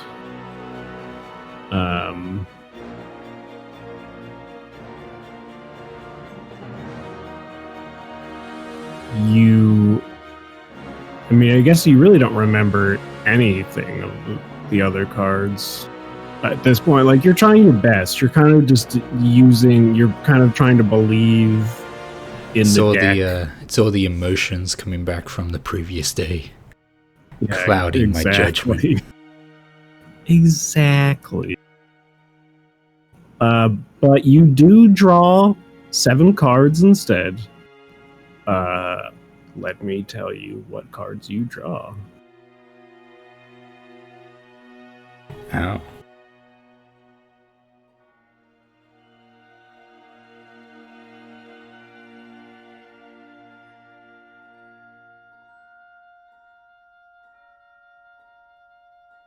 Now, due to your role and maybe not your unclear mind, you are aware of the idea of the upside down cards and how they function differently, but you're not really paying attention to such as you draw them. So essentially, what I'm just going to say for this one is that you draw these cards, but you don't know which ones are supposed to be where flipped upside down or not. Okay.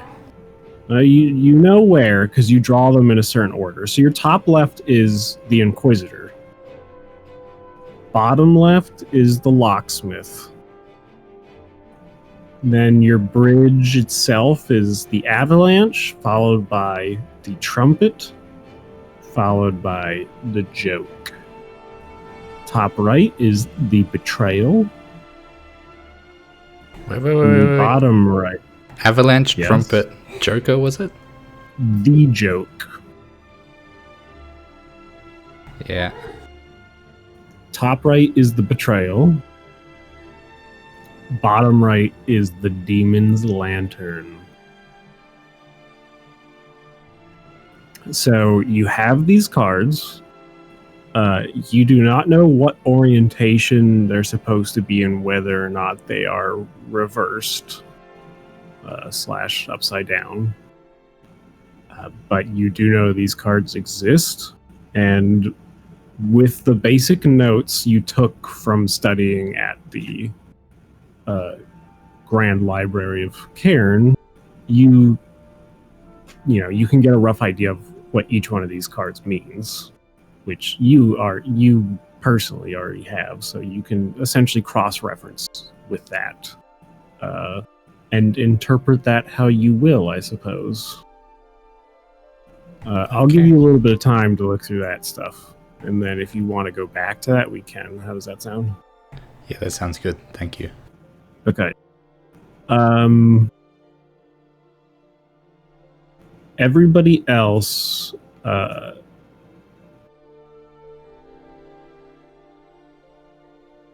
sorry. Well, we had Teak was sending Beak to hunt. Gustav was doing a little hunting of his own, and Philia and Eric are just kind of setting up the camp. Yep. Okay. Teak, did you write down the? I gave you the stats for Beak. Did you write them down somewhere? Okay, you're definitely fired, right? No, yeah, sorry. Yeah. But you did write them down. No, I didn't. Okay, yeah, you're fired. Sorry. No, You a chance. and My next Zion are performance- both fired. I swear my next performance report will go up. Okay. So, what I will need is essentially the hunt. The hunt ability is a survival check made by the animal / wisdom if they don't have the survival skill. I remember you have a hawk, right? Falcon. Falcon, right? But its stats are analogous to the hawk. Yeah. The hawk. Okay, yeah. So that would mean it doesn't look like they they naturally have survival. So it's a +2 roll. So it would just be D20 +2 because their wisdom is 14. Okay.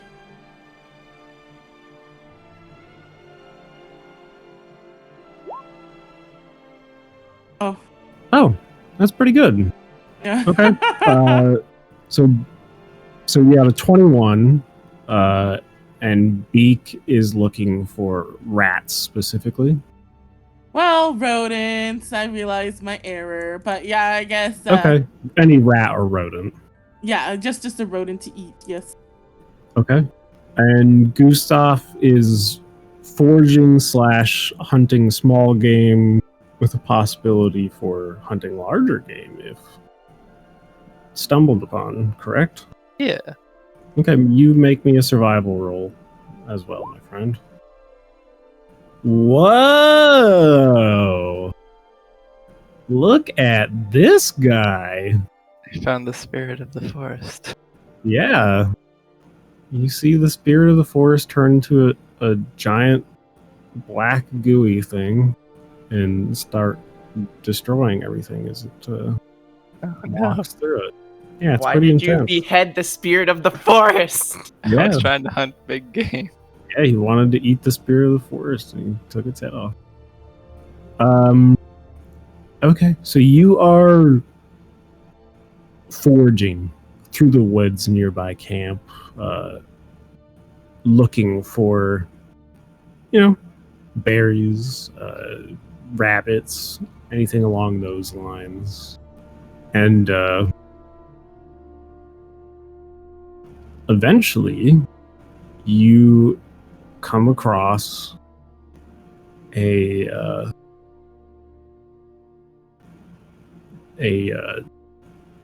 squirrel that you follow through the woods, trying to grab it, hunt it, kill it, however necessary.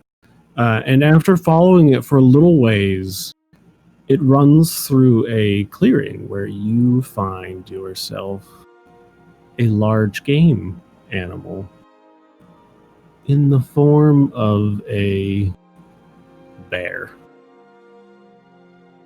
It is not a massive bear by any means. It's not oversized or anything crazy, but it is still a bear. And, they're deadly animals, but if you were to hunt this bear and kill it, it would provide you with not only food sustenance for quite a while, but you could also use its hide for different things, cloaks, selling it. You could get a lot out of this bear. Does it notice me? No, you've stumbled upon it, but it does not see you yet. What's the arm's opinion? How do you ask for the arm's opinion? I sort of like just look down at the arm, like grip like a tight fist, and then relax it, see if it sort of feels like it's trying to go for the sword when I look at the bear, or if it's like, nah, he's cool. You don't get much of a response out of it. I don't know if it's really telling you one way or the other. It just seems like it's not doing anything. Alright, I will still sword sheathed, just walk out to the bear and see its reaction. Okay. You walk out to the bear,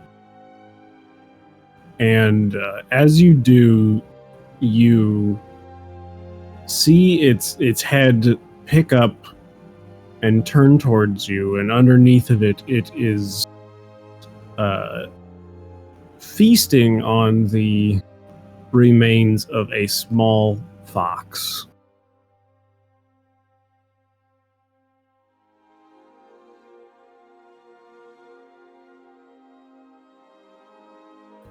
I'll get a little closer. And as you get closer, the bear turns around and gets on its hind legs and lets out a massive 4-second long roar or so at you.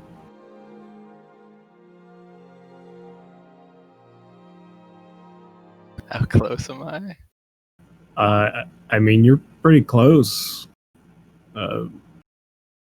Probably within 40 feet. I'll place a hand on my sword to get ready, but I'm just going to slowly continue to get closer. Not gonna You're rush it good. or anything. Okay, so you're gonna try and slowly approach it, eh?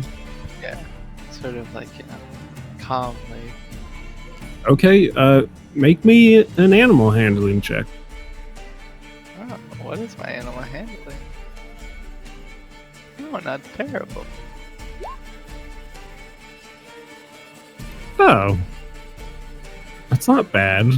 The bear, it stops roaring, and it's kind of staring at you. It's still standing on its hind legs, but you do manage to get about another 10 feet closer.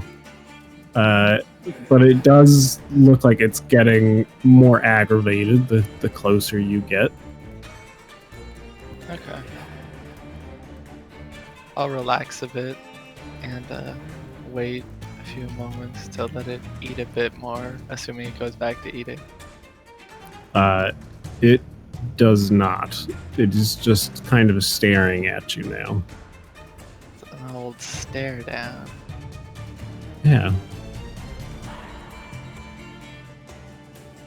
Alright, after maybe a minute or so, I'll try to get even closer.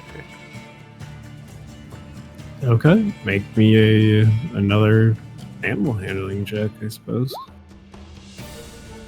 Not as good. Yeah. This time you move a bit farther forward, so you've moved about 5 feet closer now. So you're about 25 feet away from the bear, and you're being very cautious. But the bear seems increasingly aggravated and lets out another roar, and essentially starts going to charge you. So you can roll me initiative.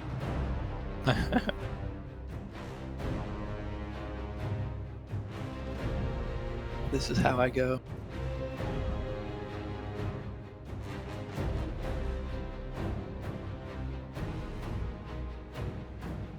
Well, are bear hides worth a lot? This might be a good thing.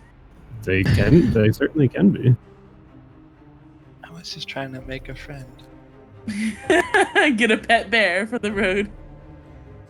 That was your goals, to be friends with the bear, huh? Well, Gustav it- seduced the bear. if it was like all chill, then yeah. But part of Gustav was just trying to get a rise out of it so that he would feel better about killing it. Wow, what a sicko. Well, I don't know where my bear token went, so I'm going to use a temporary Eric. token instead. Use Eric. No, Bear. I have my own token, okay? Calm down. Isn't this where Brother Paul died? It is another dark set of woods. Oh, yeah, Gustav's even left him on the map accidentally. Okay. 1 second here. Gustav gets PTSD.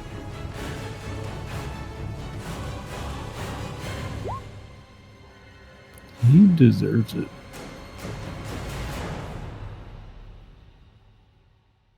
I love that you rolled in Who's times just to be sure. what's this initiative you're rolling here? So I put Gustav on the other map so that I could roll initiative and have it go in the turn order. And then you changed map so it went away. So then I put Gustav on the map and rolled again. But then he was already there, so you deleted him, so my initiative was deleted a second time. So Oh now I my rolled God. initiative a third time. So I can get it in there. Alright, fair enough.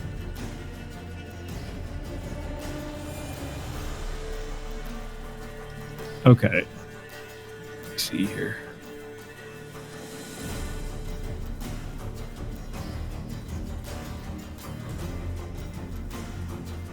My apologies for derailing the entire session so that I can have a moment with the bear. Yeah, it was pretty fucked up. We will accept your furry ways. Okay. Well, the bear goes first. And it is going to charge at you. So yeah, it runs up to you and attempts to bite you.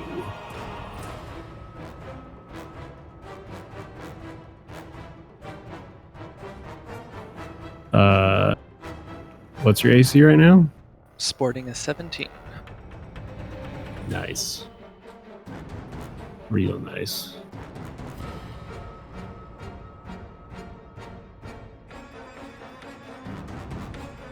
So you are bitten by this bear. It runs up to you roaring and bites into you, like on your leg, and you take 6 points of damage from this bear. But that's its turn.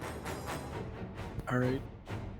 I'm gonna transform into Gigamungus and attack this creature. So you're gonna go raged and grow one size larger. Yeah. Okay. You go full Gigamungus size.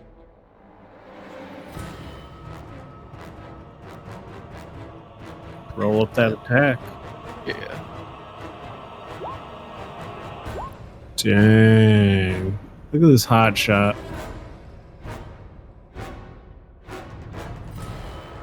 So yeah, your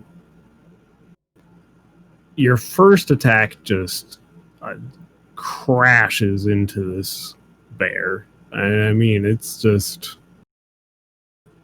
ruthless. This bear never stood a chance. Quite frankly, it's animal abuse, and you should be arrested. Yeah, your greatsword just cleaves into this thing and takes a massive chunk out of like its shoulder blade as it roars in pain. And I mean, it's a bear. It's not dumb, so it turns around and it tries to flee. It's gonna try and run away from you. You are able to take an attack of opportunity, though, if you wish. In my raid, I shall. Okay. Wow. And yeah, as the bear turns to run, you pick up your great sword and pretty much just cleave its head off as it's running away. A brutal murder of this poor, majestic creature. Off in the distance, like behind a tree, a bear cub watches. Why did you cut the head off? That devalues the skin. It's also true. I wasn't thinking about the resale value. At least kill the cub, stab it somewhere in the belly. I'll make it easier. I don't care about no cub. That's no challenge. Unless it too wants to fight me. I'm just saying, if it's a cub, maybe you can, like, pet bear it. You can just be like, this poor, your mom died, I'm so sorry for you. Come here, baby. Now this poor bear will never have a life. Yeah, that as quickly as it began, this bear tries to attack you, and you just pretty much cleave the hell out of it. It's dead. You have gathered yourself some bear meat. Imagine you're gonna skin this thing and gather as much meat as you can. Yes, please. Okay. Make me another survival check.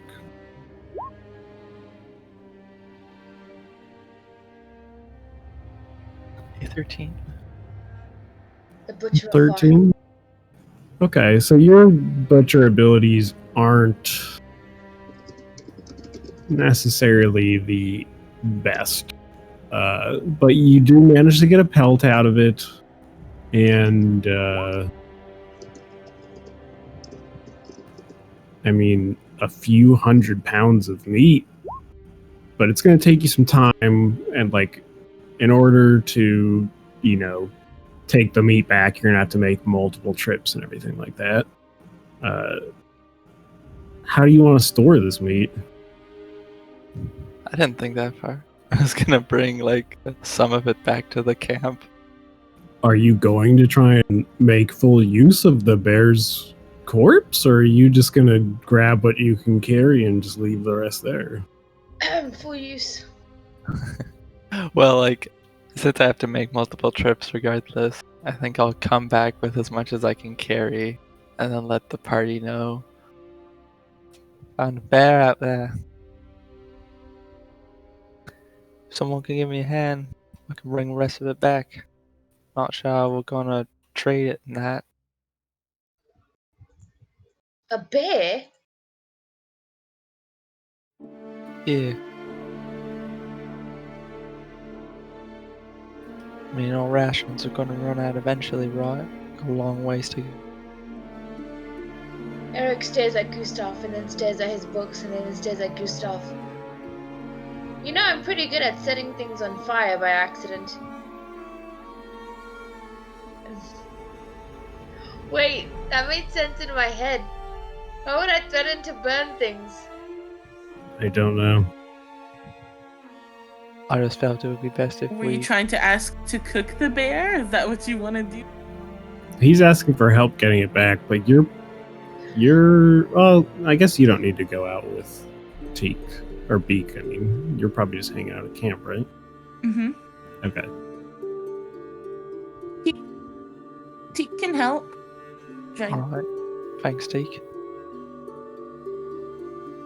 Teak stands up. You Go look help over at drag the Cinder and bear. he's just head down playing with his cards.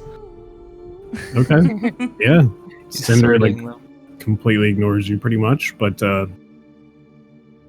you like get putting them Teak's in help. card sleeves and stuff. You get Teak's help, and you guys, together, like, Gustav's already done most of the butchering, Teak, so you can't really help in that regards, but you can bring the meat back. I mean, I'll say that you guys probably gather around 300 pounds of meat off this thing. Jesus Christ. I mean, like how much? I mean, yeah. That the scary thing is that's not even a good amount of the bear's use. So, how you want to preserve it and go about that stuff is up to you guys and what you want to preserve off of this bear. But I mean, you have a bear pelt, and a bunch of meat that you guys. It takes you probably a good portion of the night to do all this. And I mean, before that even happens, Beak finds and kills a squirrel and brings it back to you as well. I forgot about that. Teak looks down at the squirrel and then at the bear, back down at the squirrel, then at the bear. These two things are not the same. But she thinks Beak. She starts to dress up the squirrel for roasting. Hey, at least Beak can feed themselves, so Yeah. it's not a bad thing. Yeah. And so it's pretty late into the night, but I guess you're all having bear meat for dinner? Yeah. You're just gonna cook up some bear meat and enjoy. You guys make sure you save some of the fatty bits and stuff for later. Eric, you have any way of just keeping the meat fresh and that?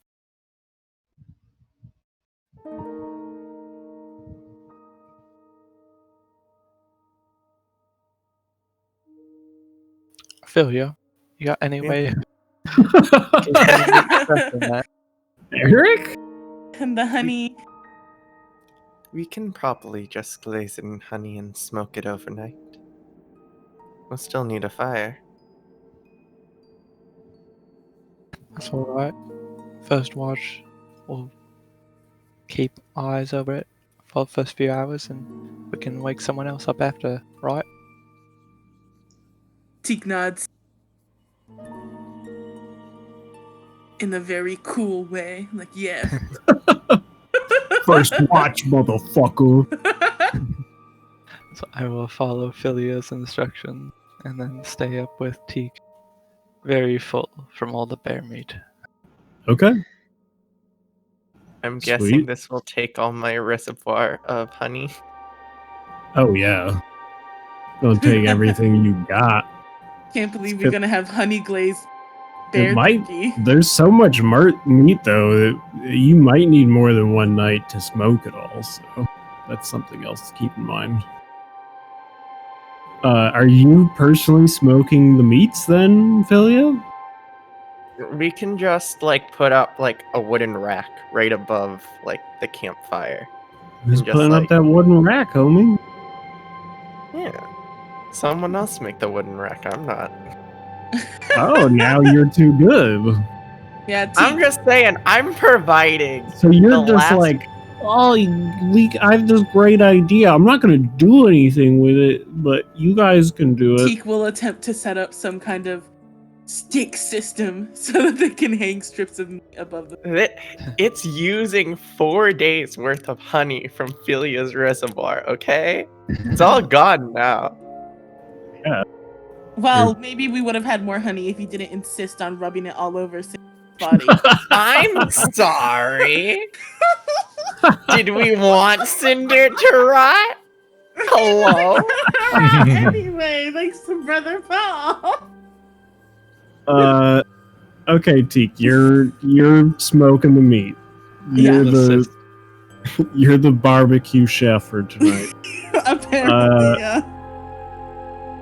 Gosh, I guess. I mean, I know you don't have craft in anything specific, so yeah, just make me a craft check, just a general craft check, and Sure. because you're not trained in anything for crafting, right? I am Yeah. not. Wow. See, there'd be a little bit of a penalty, but you do a pretty good job. Like, you get some wooden sticks and you essentially build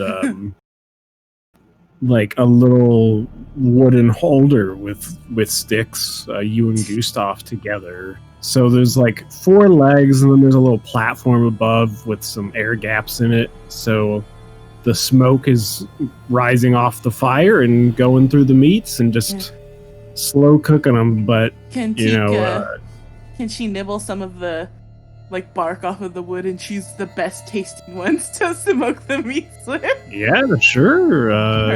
That you make me a survival check. Using Okay. your Well, this is survival gonna skills. taste either really good or really shit, guys. Let's go.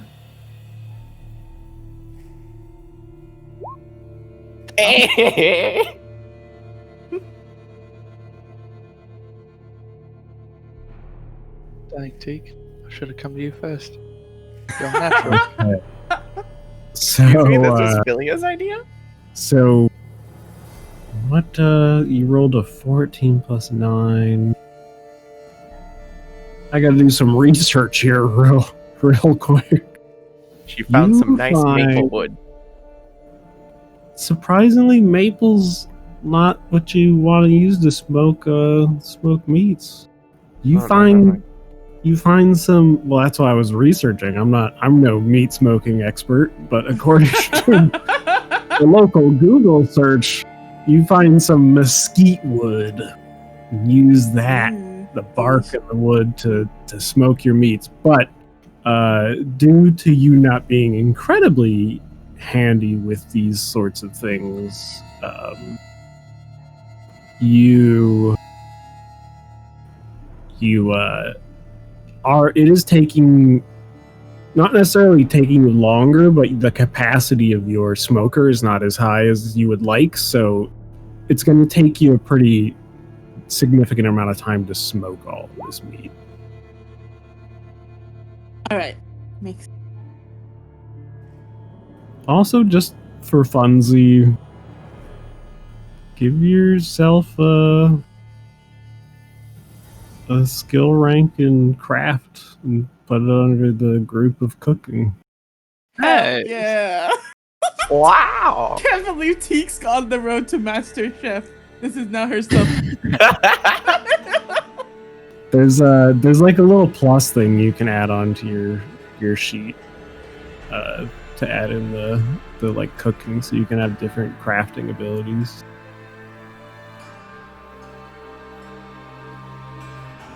Teak really So out I here. just make another craft, and then in the group I type cooking, like or Yeah, give yourself 1 rank.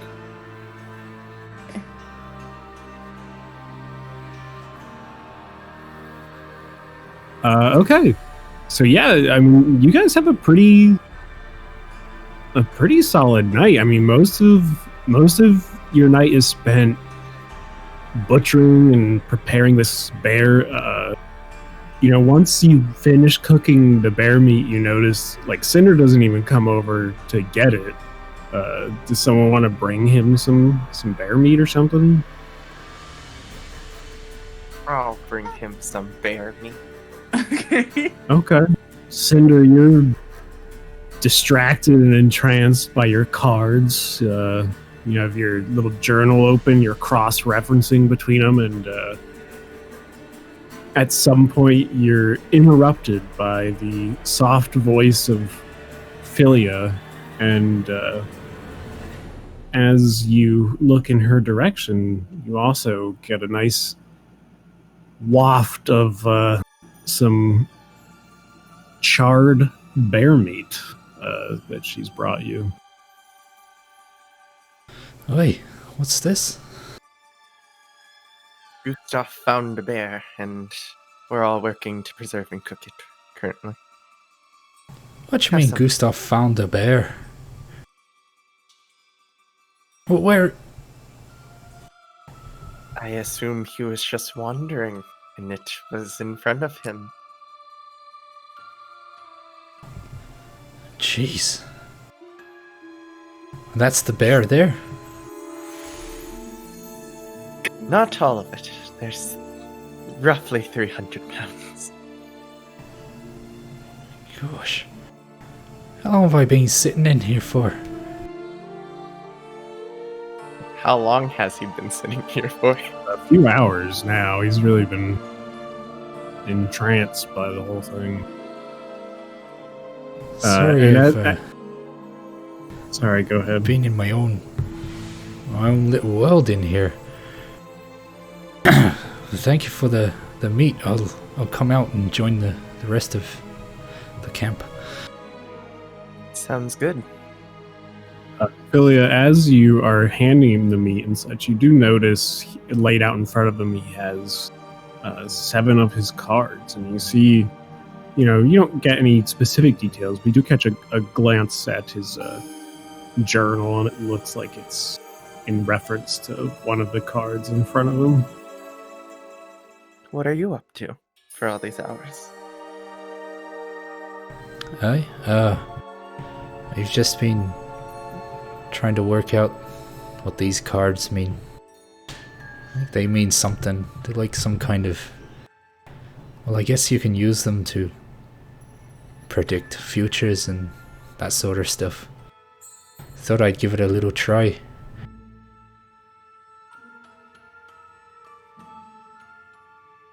I guess anything's worth a little try. Maybe Eric knows something about these things. Yeah, maybe. What, Well, don't be... What'd you do there with the bear meat anyway? I put my hand out for the plate. I'll hand it over. We're currently smoking a lot of it. We need to preserve it for the road. I don't think all of us can eat 300 pounds so quickly. 300 pounds of meat? How are we even gonna carry that? It can join Eric's Teak. bag of miscellaneous things. I was about to say Teak starts to eye Eric's little bag. Aye, well, I guess we could better go and have a feast then. Yes, let's go. As they will walk to feast. Okay. Yeah, eventually, Eric's studying his books and things, and Cinder studying his cards, but eventually you guys all manage to come together and gather around your growing fire now that there's a smoker in front of it, and you're all, get another pretty good meal. Some fresh, charred bear meat. You're all together. If you want to do anything, sit down for a nice little dinner there. Yeah. As I'm eating the bear meat, I'll look to Gustav. What the hell were you thinking? Getting bear for dinner? What kind of person does that? I don't know, I just sort of happened upon it, right? And it charged at me. I had to do something. My goodness, when people go hunting, they don't usually bring back a bear, they just kind of get a little fox or a rat. Funny story, bear actually had a fox with him. What? He was eating a fox. And you was tracking the fox, were ya? I was tracking a squirrel, to be honest. Wait, let me get this right. You went out there hunting, tracking a squirrel, and came back with a bear eating a fox. Take a big bite. Yup.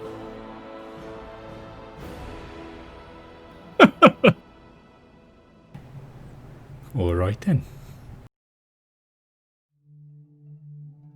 I'm not complaining about the amount of food we have, don't get me wrong. Just wanted to get to the bottom of this mystery of how you ended up with a bear. It surprised me too. Any room left on the cart, or we're gonna have to leave some behind? I can carry some in my pack. You reckon we can put some in that magic pack of Eric's over there? Is that true, Eric? Can we put food in it? Nope. You can. No, you can all Okay. go fuck yourselves. Eric, this is my bag, not yours. I'm Eric, and this is my bag, not yours. Oh yeah, he goes. He opens the bag. What's like right now? I think we gotta treat it something first, right? You guys also did unload like a few 100 pounds of flour at Wild Meadow. Oh yeah, so we have the container big bag. It was for all the small bags of flour.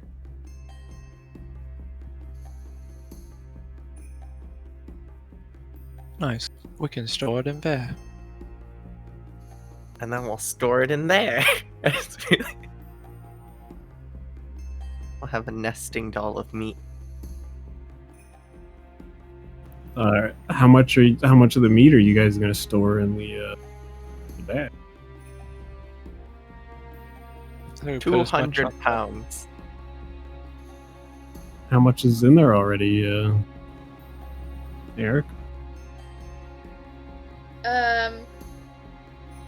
Wait, what? Now we break the bag within 10 minutes of acquiring.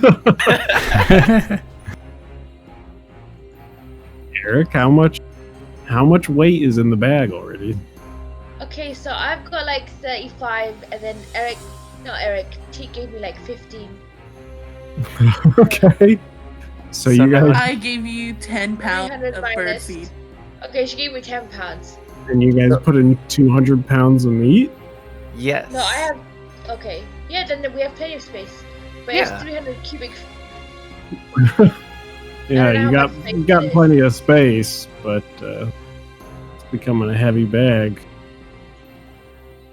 It's fine. So 200 pounds and then 100 pounds in the cart because that's all leftover space from the flour.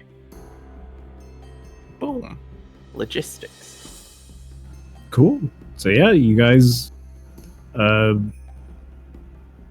managed to deal with a lot of that.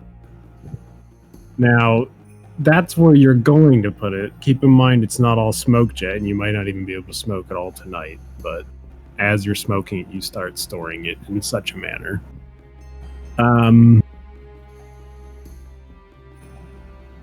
Would anyone else like to do anything for the night, or I would like to go hunting for another bear. oh my goodness, no It's time the left for hunting that. He'll come back with a squirrel. Hey, we already have a squirrel. That's my job. She's not even the one who did Oh. it. It was her bird. It's the best bird. Yeah. Was I able to keep the squirrel? Oh, I should have asked earlier. I was gonna see if I could keep the squirrel pelt. Yeah, why not? Okay. Should I make a check to see if I can? Yeah, make me a survival check and see how well you do with this squirrel. It's not your best work, but yeah, you managed to get a pelt out of it and everything and make use of the meat. Perfect. Well, the meat went to Beak, so the Beak gets to feast upon Rhoda. Okay. Yeah, I mean, I'd call that like an average pelt. She shall fast. Shall. Maybe, I don't know who here is good at sewing, but maybe she shall request today to have a squirrel hat. She'll keep the pelts in her. This is a great idea. You kill enough squirrels, eventually you can get a squirrel tail fur coat. Oh, that seems like exactly the kind of tacky thing Teak would wear. Okay. So you guys have your big meal and you are smoking the meats. And I guess, is Teak and Gustav first watch tonight? Of course. Hell yeah. First Okay, one. so you guys are tending after the meats, putting them on throughout the night as they're finishing. Well, I guess it takes too long, so you're just waiting for it to smoke, really. Maybe once through the night you are able to change it out from smoking.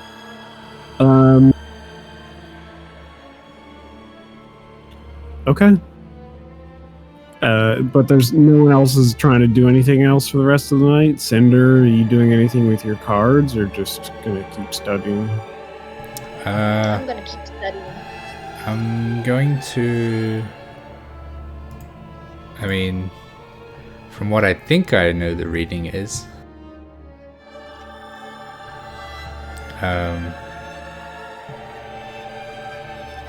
And you can, I guess, we can just go from here. But so, from my understanding of the reading, there will be some kind of key that may be presented, which will start a journey, and I will be impeded by the truth.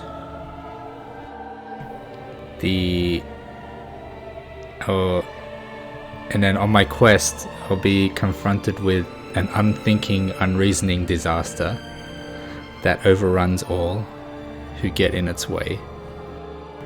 A declaration of power or aggressive force that wades into the direst of situations without hesitation in the cause of right. A terror must be overcome, but not by physical means.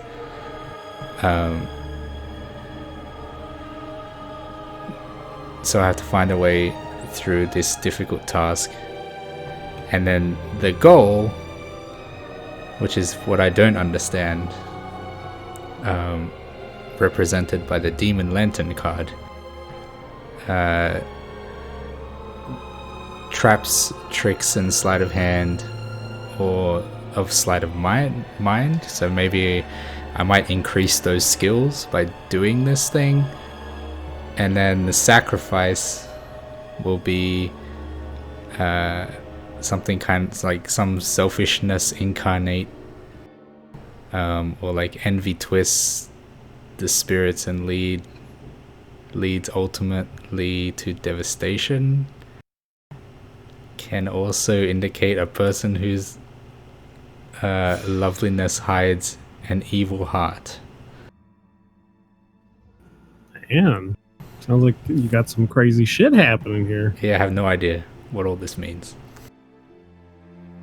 Well, I'm gonna add a handout in your character section that you can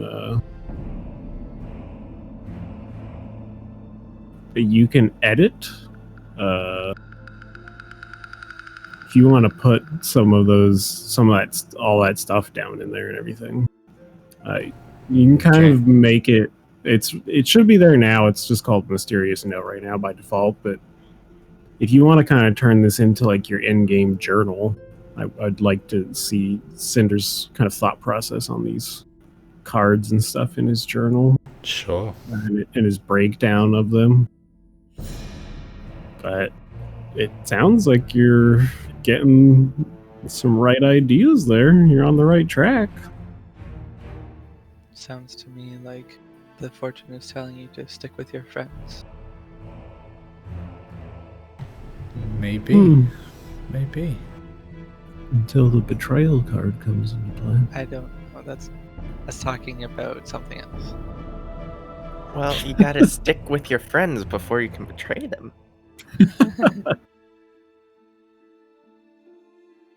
Just gonna sharpen my greatsword into like a butcher's cleaver as I look at Cinder. I wonder how many pounds of meat are on Cinder's bones.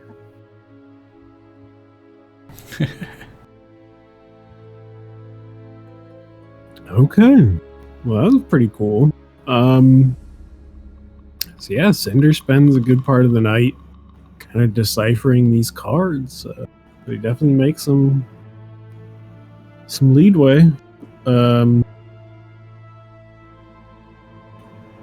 As for our first watch friends, which of you would like to be our perception roller? I'm pretty sure Teak do better than my +5. If Gustav would like to help, Teak will not. Yeah, I think it's implied we're helping each other. But I think, like, Yeah. gameplay-wise, only one of us is allowed to roll. Yeah. Okay, yeah. I mean, you could both roll if you want. Shall we, Teak? Sure. What do Teak's eyes perceive? Nah. So yeah, you're both pretty average perception rolls here. Averages out to pretty much the same thing. We're keeping more. We're mostly. It's because we're distracted. We gotta keep an eye on smoke. Yeah, distracted by the smoke meats. You're too busy thinking about how cool the first watch is and everything. It's really just a distraction. Like working on handshakes. There you go.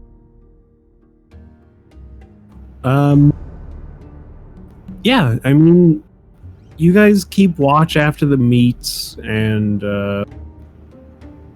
keep track of all that stuff, and it's honestly a rather uneventful watch for you guys. It's there's a couple rustling in the bushes here and there, but you see like a bunny come out a few seconds later, and nothing too exciting.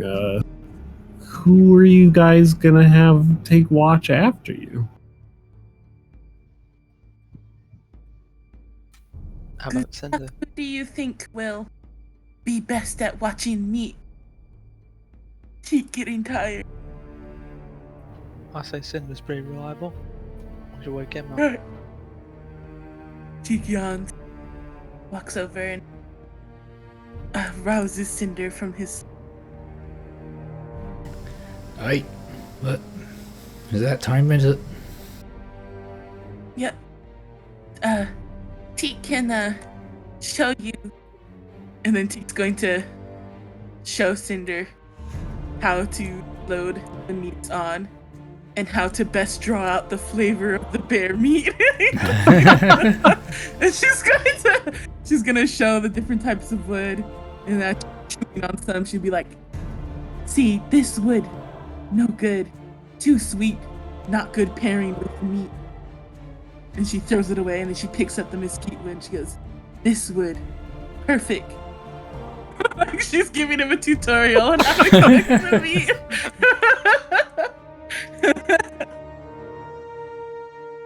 And then after Teak feels that Cinder has sufficiently learned, she will climb up a tree and fall asleep. Dang.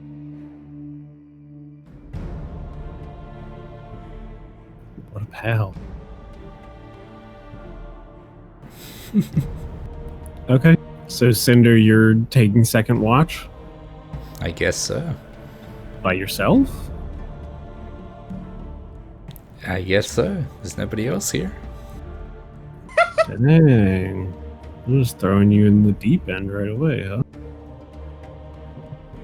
Alright, you make me a perception check, homie. Okay. The ever reliable Cinder perception check. Hey!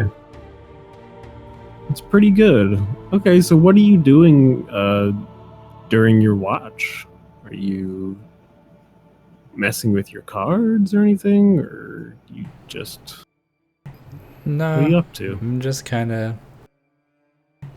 occasionally like checking on the fire and the smoke levels, making sure the wood is smoking nicely. Okay, so you're being lame. Got it.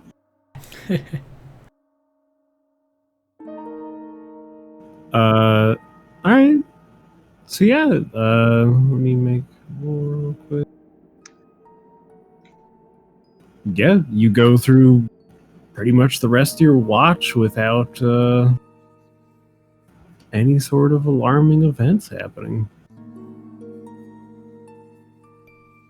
It's pretty uneventful. You guys all get another night's rest, and I'd say you end up smoking maybe half of the meats, just because you're all tending to it and everything throughout the night, but you still have like 150 pounds of unsmoked meat to deal with. We'll save it for the next night. Okay. So yeah, I mean, you guys make it through the night pretty peacefully, all doing your own things, well fed, well taken care of. And eventually you all wake up to a new day, ready to go on the road again. And I imagine that's what you guys do. Yeah. Yeah. Okay. Hell yeah. Yep. Yeah, you pack up your camp and get back on the road through the kind of boggy areas of Cairn. And as you're traveling throughout the day through the kind of overcast and fog, eventually you start to see the mountains that rise out of the land, making Lothriel the valley that it is. And their snow-covered peaks can be seen in the distance. It is definitely quite a change of setting for you guys.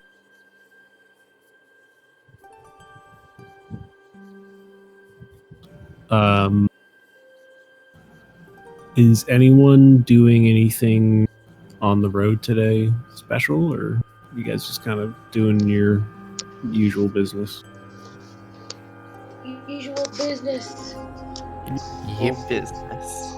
Just driving the cart, trying not to hit any potholes. Is it I getting think- colder? It's not drastic yet, but it is starting to get a bit chillier. Switch over to cold weather clothes. Oh, you have cold weather clothes, huh? Yeah. Yeah. Dang. Hot shot. Willow, a winter coat. Ah! Yeah, you guys start gearing up as the days get colder. You probably have another 4 days, or maybe just a tad more left before you guys make it to Tynefell. Eric starts shivering. Good. His I got teeth Willow. chattering. But Philia doesn't have a winter coat. Teak goes to Eric and be like, Eric, if Eric cold, Eric can be under bear pelt. And Teak points at the bloodied bear pelt. Eric will now spend the rest of the day fitting out the bear pelt to be clean. You'll be doing what with the bear pelt? I'm gonna try and clean it out. Oh, okay. You're gonna try and start cleaning the bear pelt? Yeah. I mean, that's technically not Teek's to offer, but, you know, if Teek wants to offer it up to you. No, I Really, had just said it's the only thing that Teek has to offer to you is a squirrel pelt. Maybe that could keep you warm. no, I'm just kidding. I just wanted to make the squirrel pelt joke. Yeah. Why don't you make me a survival check, Eric? I've never seen Visig admit to wanting to just make a squirrel pelt joke. That was amazing. It was just like the first thing that came to my mind is like when Teek was going up to you. I was just like, I just was hoping she'd offer you this tiny little squirrel pelt to keep you warm. All she had.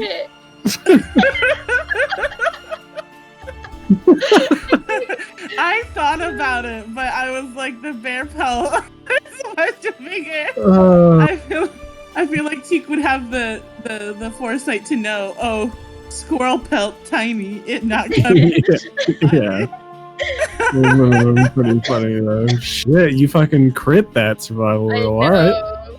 So yeah, I guess that's what Eric is spending most of his day doing. Then he really cleans up this bear pelt. I mean, he's a freaking clean freak. Yeah. Are you trying to make this bear pelt into anything like more of a cloak, or are you just kind of trying to make it into a blanket, or? I want to make it into something wearable. Okay, in what form? Are we talking like a coat or a cloak or A long coat. Okay, a long bear pelt coat. Yeah. Me just defacing Gustav's precious pelt. I don't need it. I am a provider. Okay. So yeah, I mean, Eric spends most of the day making this bear pelt cloak, and I will say, Eric, you can give yourself you can add in leather working to your craft groups, and you can give yourself a rank. Hey, we're learning things, team. Okay, craft, leather. Am I giving it proficiency?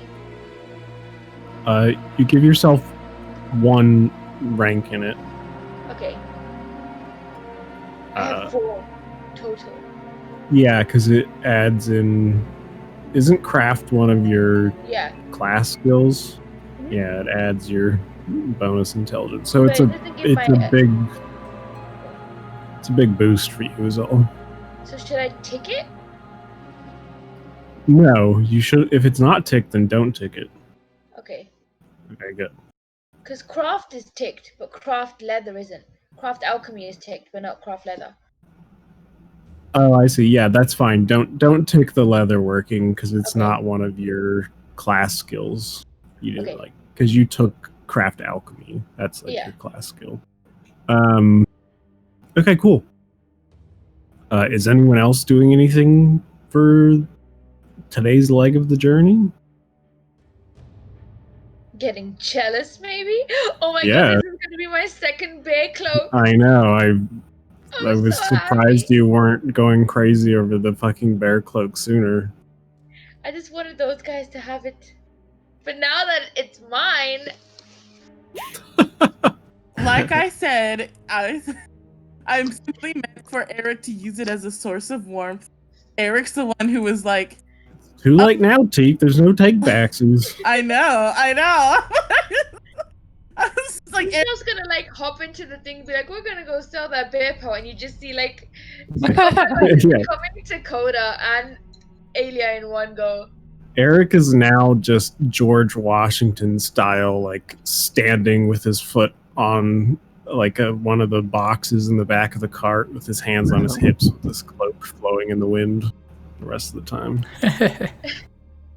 Tell me when it's done so Eric can walk around and like show everyone and be like, "Yo, It's gonna take you some time. Cool. So if anyone else is looking to do anything during your day on the road, speak now or forever hold your peace. Watch for danger when it comes to night. Keep preparing whatever meat's left. Yes. You're good. Yeah, that's at nighttime stuff. Yeah, so Tika, because she already trained Beak, just keeps her eye on the road. Okay. Well, technically, you'll still be training Beak, so that's fine. We can just say that you're doing a little bit of Beak training and such here and there. Filio, Cinder?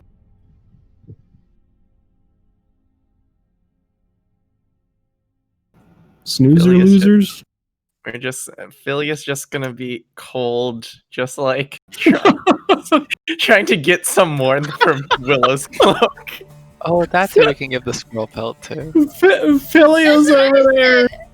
Philio's over there, like huddling with Willow for warmth. Eric's just like covered in this bear pelt, like making this luxurious cloak out of it. That is Philia's fault. She bought a winter coat for Willow, but not for herself. You know, Teak, now's your opportunity to offer up that squirrel pelt.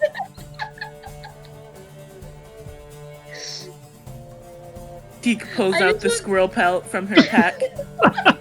Still, because Teak didn't clean it herself, so this is just like, just pulls out this bloody, almost like you can hear the squelch sound, and she just pulls it out and holds it by the tail. I want Philia to try and do a You craft check on it and then fail terribly. Philia can make a sweet hat out of the squirrel pelt. She can make a tank top to keep her warm in the winter. How small do you think Philia is? Like Thumbelina. Teak Very want to low cut make tank top. Teak want to make hat, but if Philia want to make hat for Philia, Philia can take Oh no, I'm ankles fine. the squirrel pelt in a way that she thinks is tempting, but the blood starts to drip. There's like, yeah, there's some layers of skin just kind of like hanging off still. Yeah, she didn't do a terribly great job. It would require a lot of cleaning. The eyeballs are still in the eye hole of the pelt. The squirrel's face is still scared. Yeah. Yeah, I just want to say the squirrel's face looks exactly like the squirrel from Ice Age's face. That's not fair. You're adding volume to your creature. Philia's just gonna be like, oh, too kind, Teak, but I think I'm good. Teak, Goes back to huddling with Willow. Teak just Eric's shrugged. in the background of the shot. It Philia lost then, and then Teak shoves the pelt back into her bag. Teak tried. She tried. Okay. Anybody else want to do anything?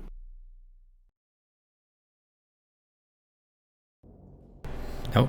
Just driving Okay. the cart. All right. Okay, so yeah, you guys go through another day on the road. You pass a decent amount of people. This is a pretty heavily traveled route, especially now that you're getting farther north to where people could be coming from Farhelm to here. So yeah, you're starting to see some more people with carts and traders and stuff like that along the road throughout the day. And probably around like mid-afternoon time, you guys are kind of met with the arrogant sounds of Eric showing off his new cloak. Eric, tell us all about it. How are you showing it off? What's going on here? So if he's gonna wait for us to take a pit stop, and then he's gonna jump out the back and then walk around, and he's gonna do that thing where he's walking around turning around so that people can notice his coat. So what you're saying is Eric purposely asks them to pull over so he can go to the bathroom, but then instead of going to the bathroom, he's just walking around showing off his bear clothes. Yeah, he twirls or something, and he's just waiting for those guys to notice and be like, "Hey, did you do something new with your hair?" And he'll be like, "No, I got a fucking bear cloak." So yeah, you guys pull over. Eric is saying he has to go to the bathroom, but you notice he just keeps walking a couple steps and spinning around instead of going to the bathroom. You see his beautiful bear cloak flowing in the wind. He's gonna be like, "Don't mind me, I'm just looking for a good spot." If The you tree see over there. me there, no, Gustav. Thank you. I'm so glad you were Welcome. looking at me to know that I.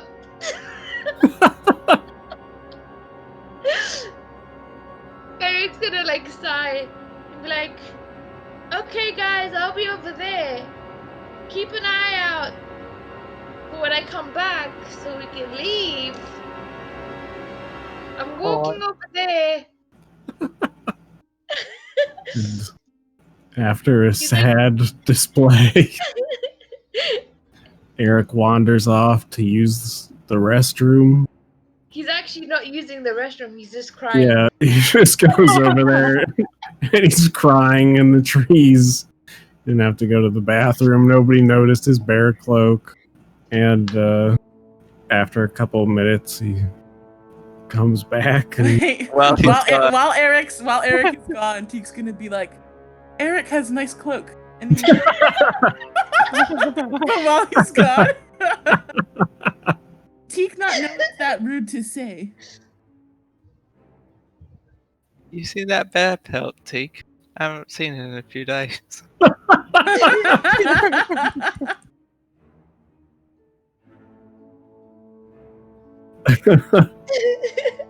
Eric comes back with a look of complete and utter defeat and just kind of crawls back into the cart. Feeling Rich- alright. I'm just constipated. And he's gonna get back into the cart. Need some more time. No. Alright. Is it because of bear meat that we had last night? He looked hopeful for a second. No. Alright, well. Well, Teek can find you tree bark to chew on. That might help. Thanks, Teek.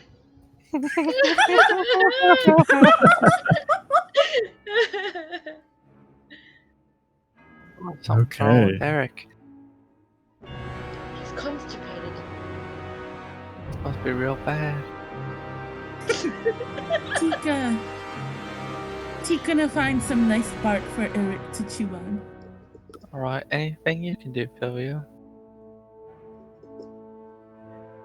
Philia's just gonna look cold and just like, I think I think bark would be good in this situation. You cold, Philia? No, I'm fine. If only you had a bear cloak like Eric. Oh, that was a nice bear cloak. So glad he can't Teek- hear us. Teek saw Eric cold earlier and told Eric to get under bear pelt to be warm. So maybe you can also get under bear pelt. You I turned don't- bear pelt into that, Eric. That's impressive. Eric's too busy crying himself to sleep. See, Teek not know. I think does Eric look really sad? Maybe Eric not like the cloak, so maybe we not mention. I mean, Eric said he's fine. So Philia, so maybe it's all in our head. What, Teak? Teek nods. Alright, we're good to go, Cinder. Sorry for the hold up. Alright. Wacha! Go on. And as they're walking, Teek is gonna slice off some bark. You give it to Eric. Yeah, and Teek's gonna chew on bark, and she's gonna show her how. Show it how. Just like chew on it, you know. Just Does Eric chew on the bark? get some fiber in ya. Why does he choose on the bark? Yeah. The tears soften up the bark a bit, so it's easier to chew on for Eric. Okay. So as Eric spends the rest of the day crying in the back of the cart, you guys make it on through another day. And eventually, once again, find a nice place to settle down for the night. You get a campfire going. You put back up the smoker that Teak had.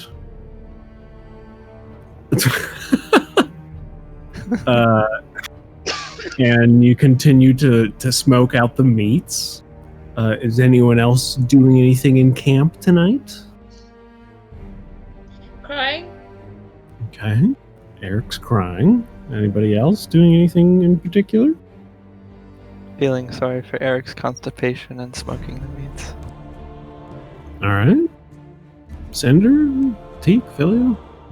Are there any like tall grasses or things that I can like weave into like a blanket?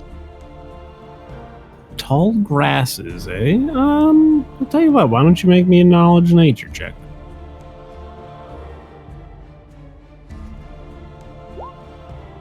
Are you proficient in knowledge nature? No. Okay. You're a freaking plant. How can you not be proficient in knowledge nature? Normally the nature talks back to me so I know where it is. Wow. I mean, you do a pretty good job. You find some grasses and things like that. You tried to start weaving them into some sort of cover or cloak or something to warm you up a bit. That's probably going to take you most of the night. Why don't you roll me a craft check on top of it? Okay. My hands are cold. Don't yeah. judge. Yeah. You're doing your best. So that'll probably be most of your night tonight. Anyone else doing anything tonight? I think Teak wants to start a little pelt collection, so she sends Beak out again. Okay. Have Beak make me another survival check. Yep. D20 plus 2, right? Correctamundo. Aw. Ooh. Yeah, Beak unfortunately is not doing so hot tonight.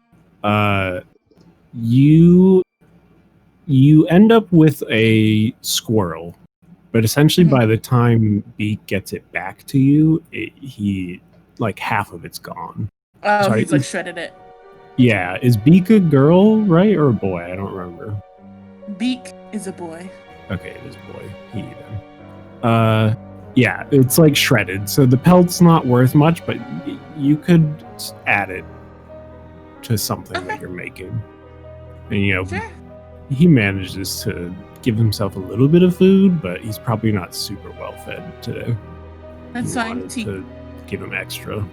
Yeah, Teak will just give him some bird feed on top of it. I have your Sweet. bird feed. Satisfy. Yes. So she shall walk over to Eric and request to get a portion of bird feed out of the sack. Eric's gonna look at her sadly and then sigh and give her bird feed. Did bark not help? Oh, it helped alright.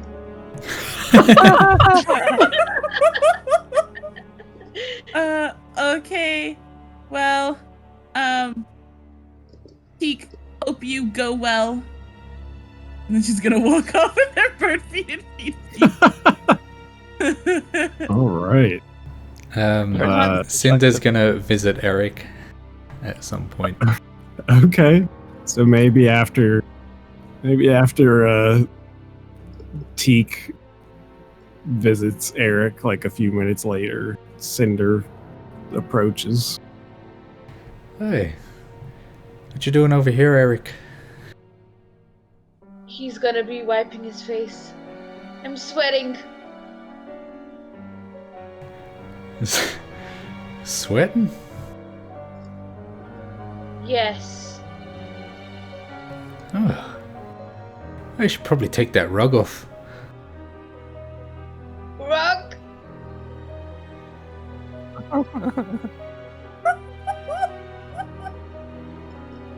Where'd you get that from anyway? Sweating. I haven't seen you with that before. I made it out of the bag. Oh, you made that? Oh, give me a look Got here. a nod. I want to inspect the trimmings of this bear cloak. How well Okay. crafted is it? For not having any proper tools or anything like that, it's actually pretty well put together. There's like strips of leather cut out of it that bind pieces together and stuff like that, and it's fairly well crafted for not having the proper tools. The proper tools. But you can tell that, like, with the proper tools, this could be better. I mean, I don't know. Why don't you roll me a knowledge and nature check? No, just roll me a survival check. Never mind. Survival. Yeah, I mean, what I said, Cinder can probably grasp. Like it's well done. Just lacking the proper tools. Huh. You did this. You did all this without any proper tools, huh? That's quite good. I mean, I guess my tools could have been better. Well, I mean, you need the leather straps and the leather hooks and all that sort of business. For somebody that hasn't got any of that stuff. Yeah, looks pretty good. Eric has decided to simp for Cinder. Hey, that's Philia's job. Whoa. When did Cinder become the one we were simping for? I thought we all simped for Gustav. I thought even Cinder simped for Gustav. Gustav didn't recognize my hard work. Okay. Right. This is kind of like how you simp for Satan and Satan simps for Visick. You indirectly simp for Visick as well. Oh, interesting. So we simp for Cinder and Cinder simps for Gustav. So technically we're all simping for Gustav. Thanks for this lesson on simp theory. I can tell you are well versed in the subject. Thank you. I've spent many years studying simps. Patrick studies it at his university. I have a degree in sim theory. I know which university he got it from now. A lot of peer-reviewed research.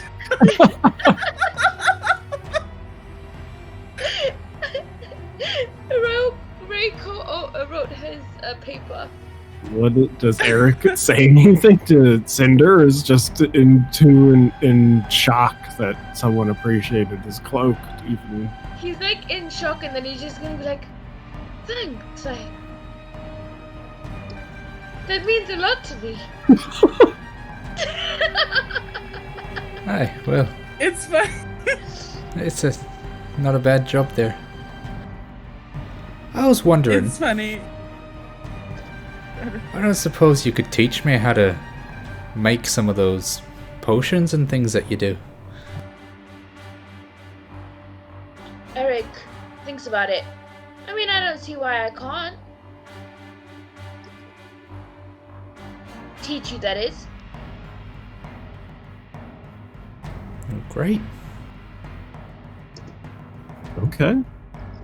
So you want Eric to teach you, huh? Aye. Can you show me how to make a healing potion? Eric will nod. Yeah, of course.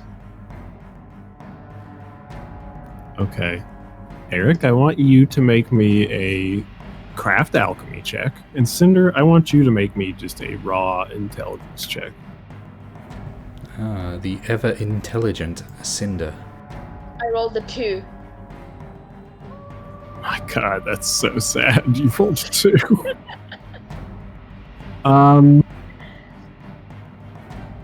You guys start working on the basics. But in this one night, you're both a little bit off your game. Eric's a little distracted By his by bear cloak. his bear cloak kerfuffle and people not appreciating it. And you have the cards in the back of your mind, but you make some progress. I'd say you got the basics down, so maybe like we could call this 1 out of 3 for like learning. Depending on how you do next time, it could be like 2 instead of 1. You know what I'm saying? Yeah. Okay. So I mean, yeah, that's pretty much the rest of your guys' night is just like going through the basics and herbology and stuff like that. That's fun. Yeah. Teak and Gustav, first watch tonight? Yep. Yeah. Okay. Perception. Perception.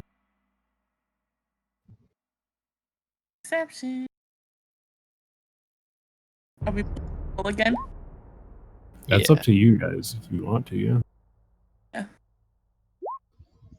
Hello.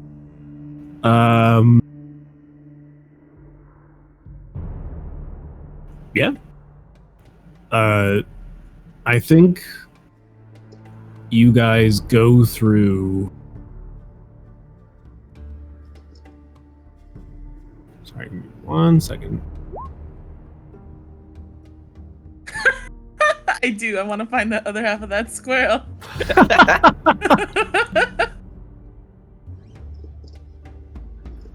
So you guys go through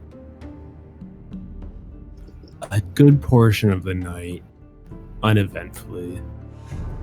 But Gustav, while you're distracted checking on the smoked meats, Teak is looking out in the distance, and through the thick brush and trees, Teak, you see a faint red glow in the distance. Teak will let Gustav know and point it out to him. Okay. And as you point it out and you look closer, you see distinctly in the distance, it's very shrouded in darkness, and all the foliage just is blocking most things. And you hear a bit of snarling, and then you can make out the clear shape of these fiery red eyes, almost burning. And at first you see one set of them, and then another, and then another. And you just hear this low, deep, snarling noise. Draw my greatsword and alert the party. Yeah, Teak will start to back up so that she can shake people awake. And then crouch down and wait for if they're approaching to see if they come through. Okay.